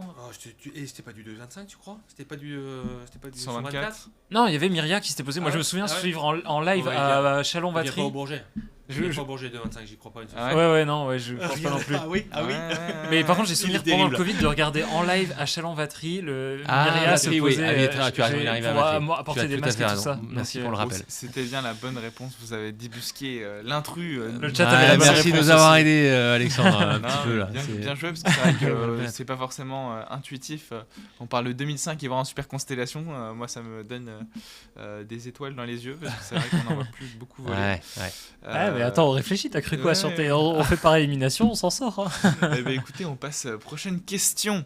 Question numéro 9. En quelle année a lieu pour la première fois le Salon international de l'aéronautique en intégralité sur le Bourget? Attends, t'as pas ma date? 1900... pardon. 1953. Réponse C, 1976. Réponse D, 2003. Attends. Donc ça veut dire que là, tu l'as sans aucune hésitation. Oui, du coup, on en a parlé du coup tout à l'heure, c'était 76. Non, au Bourget. Attends, il y a le musée qui déménage. Attends, le musée, on a dit qu'il était... Ah oui, non, mais ça avait déjà lieu avant. Le musée, c'est pas le salon. Ouais, non, mais je sais. Oui. Bah du coup c'est bien... Ah bah 53, la dernière édition tu l'as dit tout à l'heure, 53 trucs. Waouh. Et on est fatigué, dis donc ce soir, 2 heures de... J'espère que t'avais rien de prévu juste après. Non, tu nous en veux pas là du dépassement de timing. Bon, c'est bien 53, bravo à tous les deux. Question qui a été...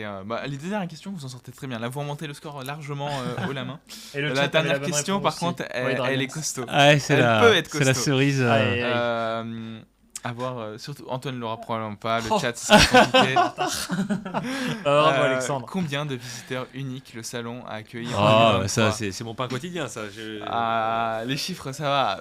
Première réponse 16 993, réponse B 123 795, réponse C 292 579 et réponse D 3 435 000 80 passagers, pas du tout, ça fera un gros avion. Visiteurs uniques.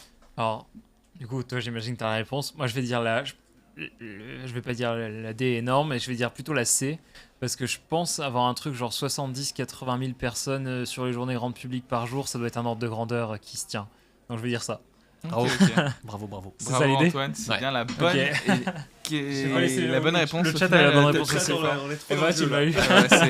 Alors, c'est chauffé. Non, mais bravo à White Dragon, à Asbou, à Ben Moll qui répondent. Merci à tous. Donc c'est ça l'ordre de grandeur sur le niveau de l'affichage, ça ne fonctionne pas. Mais voilà, c'était exactement ça. Donc assez impressionnant. Et puis peut-être que cette année vous allez battre encore de nouveaux records. C'est dur, hein. Ça sera. J'imagine que c'est une pression qu'il doit y avoir. 300 000, on est quasiment à la jauge. Hein. Ok. Quasiment donc là, 90 000 là. Il n'y a plus de place sur le bitume. 90 000 pour les journées grand public, faut vraiment. Ah ouais, donc c'est ça sur les journées grand public, il y a. Okay. C'est énorme. Bon bah voilà. C'était un gros salon, très gros salon. Du monde. Bah merci Alexandre pour ce beau quiz. T'en as pensé quoi? Ça t'a plu? Excellent. Alors désolé pour le chat, vous avez pas eu. On a essayé de vous l'animer autrement. Un petit souci technique de votre côté, mais j'espère que vous avez pu suivre quand même et que ça vous a plu. On fait quoi, Alexandre? Est-ce qu'on préparait pas le simu pendant que je fais le Fast and Curious? Exactement. Moi, est-ce que je propose ça? Je prépare tout ça pendant que Guillaume va répondre à tes. Exactement. Alors, on peut peut-être switcher sur une cam. Alors attendez, moi j'essaie de le faire. Interview box. Est-ce que ce serait pas la bonne caméra? Oui, je suis dessus et il y a Guillaume aussi. Eh ben ça marche bien. Eh ben parfait, comme ça. Je vais me baisser un peu, il y a eu un petit souci de cadrage. Mais... Alors du coup, je te rappelle les règles du Fast and Curious. Donc je vais te poser des questions où il y aura 2 choix de réponse. Tu en choisis un des 2. Sans réfléchir. Et du tac au tac, tu as le droit des jokers. Parce que voilà, on a mis un peu ce qui nous venait par la tête. Mais s'il y a des choses que tu n'as pas envie de répondre ou tu sais pas quoi répondre, tu réponds pas. Ça marche. Et on va voir ce que ça donne. Alors il y en a pas mal. J'en ai mis, Alexandre en a mis, du coup ça en fait beaucoup. C'est un peu dans le désordre. Il y a des choses que Alexandre m'a noté comment le prononcer tellement c'est technique. Ah ouais. Donc, ok. Donc attention, est-ce que t'es prêt? Vas-y, go. Et ben c'est parti. Mirage 2000 ou F16? F16. Tu m'as dit que ce serait facile. Ouais, c'est dur. Commandement de l'espace ou commandement de la BA 705? Ah la vache, t'es dur en affaires. 705. Ok. Cockpit ou salle de briefing? Cockpit. Top Gun ou les Chevaliers du Ciel? Top Gun. SPA 67, SPA 75 ou SPA 102? Joker. Armée de l'air et de l'espace ou JFAS? Dur en affaire. Joker. Ça peut être le temps dans la carrière, Joker. Toute ta carrière. Joker. Et ouais, voilà, mais bon, il faut donner l'expression. Dans ce cas-là, il faut donner l'explication. C'est effectivement 30 ans, ouais, ça laisse des traces. Et alors, armée de l'air et de l'espace ou aéronaval?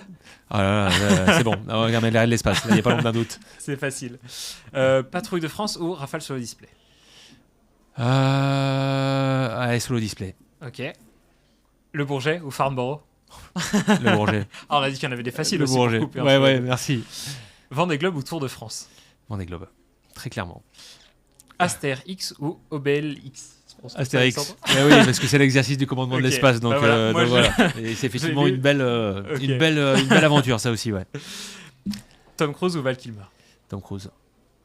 Salon pro ou journée grand public? Ouais, salon pro. Paris Air Lab ou Paris Air Mobility?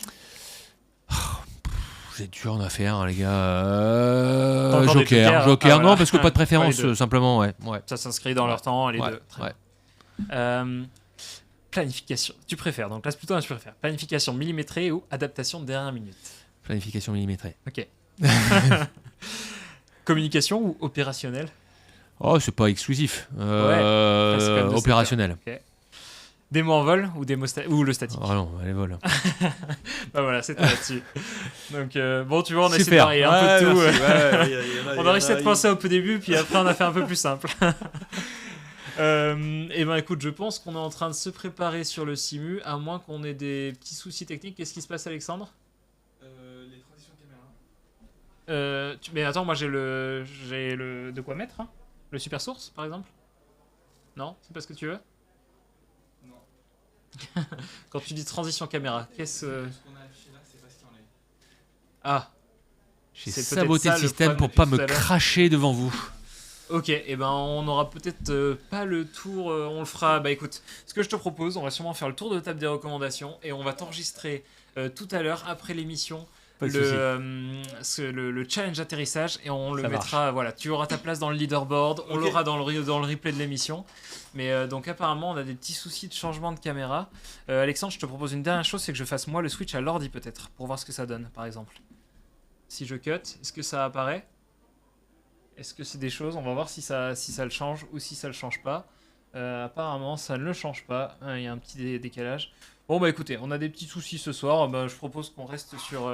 Reviens donc parmi nous, Alexandre. On va faire le tour de table des recos et on fera le simulateur après.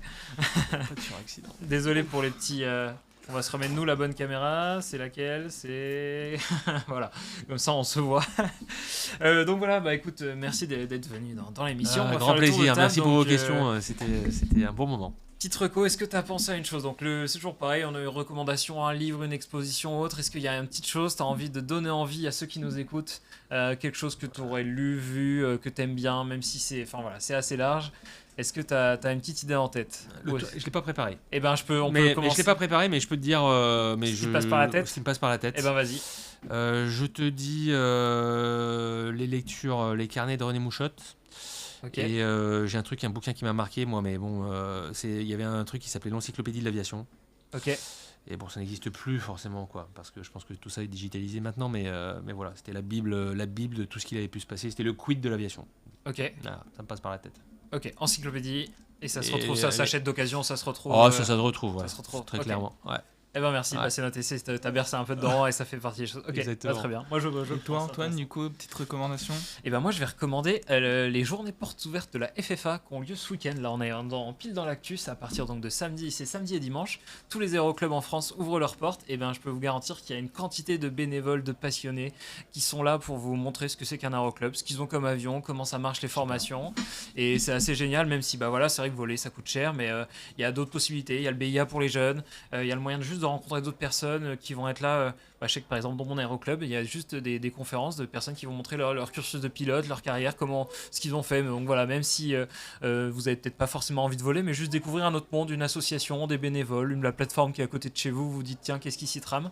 Bah voilà, c'est ma reco pour ce week-end. Allez faire un tour. Super. J'ai regardé la météo, je crois qu'il y aura un peu de vent, mais il fait beau. Il y a aussi des baptêmes de l'air. Si vous voulez faire un cadeau à vos proches, voilà, c'est une belle occasion de faire un tour. Il y aura beaucoup d'activités sur nos belles plateformes en France. C'est quoi? C'est 600 plateformes. Donc bon, je peux que vous encourager d'y foncer. Génial.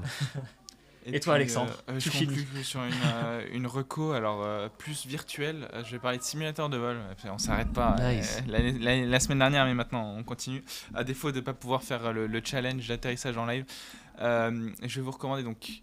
Actuellement sur Microsoft 2024, Microsoft Flight Simulator, il y a eu un temps de latence sur l'arrivée de ce qui existait déjà.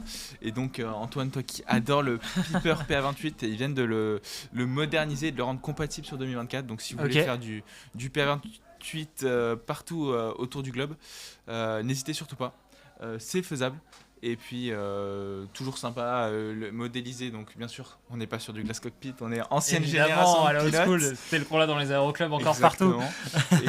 et donc voilà, c'est une version assez t'as tes petits instruments aigus partout, c'est assez sympa, t'as les différentes configurations entre le Warrior, le Arrow, etc. Donc vous trouvez votre bonheur sans problème, et c'est toujours sympa voilà, de pouvoir, même ceux qui sont en formation ou qui volent, faire du simulateur de vol. C'est aussi un bel outil Oh, j'ai plus mes mots. On voit que c'est la fin de l'émission. C'est un bon outil pédagogique, voilà, okay. Pour la formation, ça peut beaucoup aider sur les procédures, toutes ces choses-là. Voilà. En n'oubliant pas le voir éviter de regarder dehors. Après, quand on repasse dans le vrai. Non, mais aujourd'hui, justement, avec la réalité virtuelle, je pense que tu y arrives beaucoup mieux qu'avant. Évidemment. Eh ben, écoute, merci Alexandre pour cette reco. Merci beaucoup à Guillaume d'être venu nous parler de tout ça, de ta carrière, du salon. Ça donne bien envie. On viendra, nous, voilà, avec Jumpseat, on sera sur le salon toute la semaine. On a très hâte d'y être et de montrer tout ce qui va s'y tramer. On a hâte de voir tout ça. On espère qu'il fera beau, que le public sera au rendez-vous.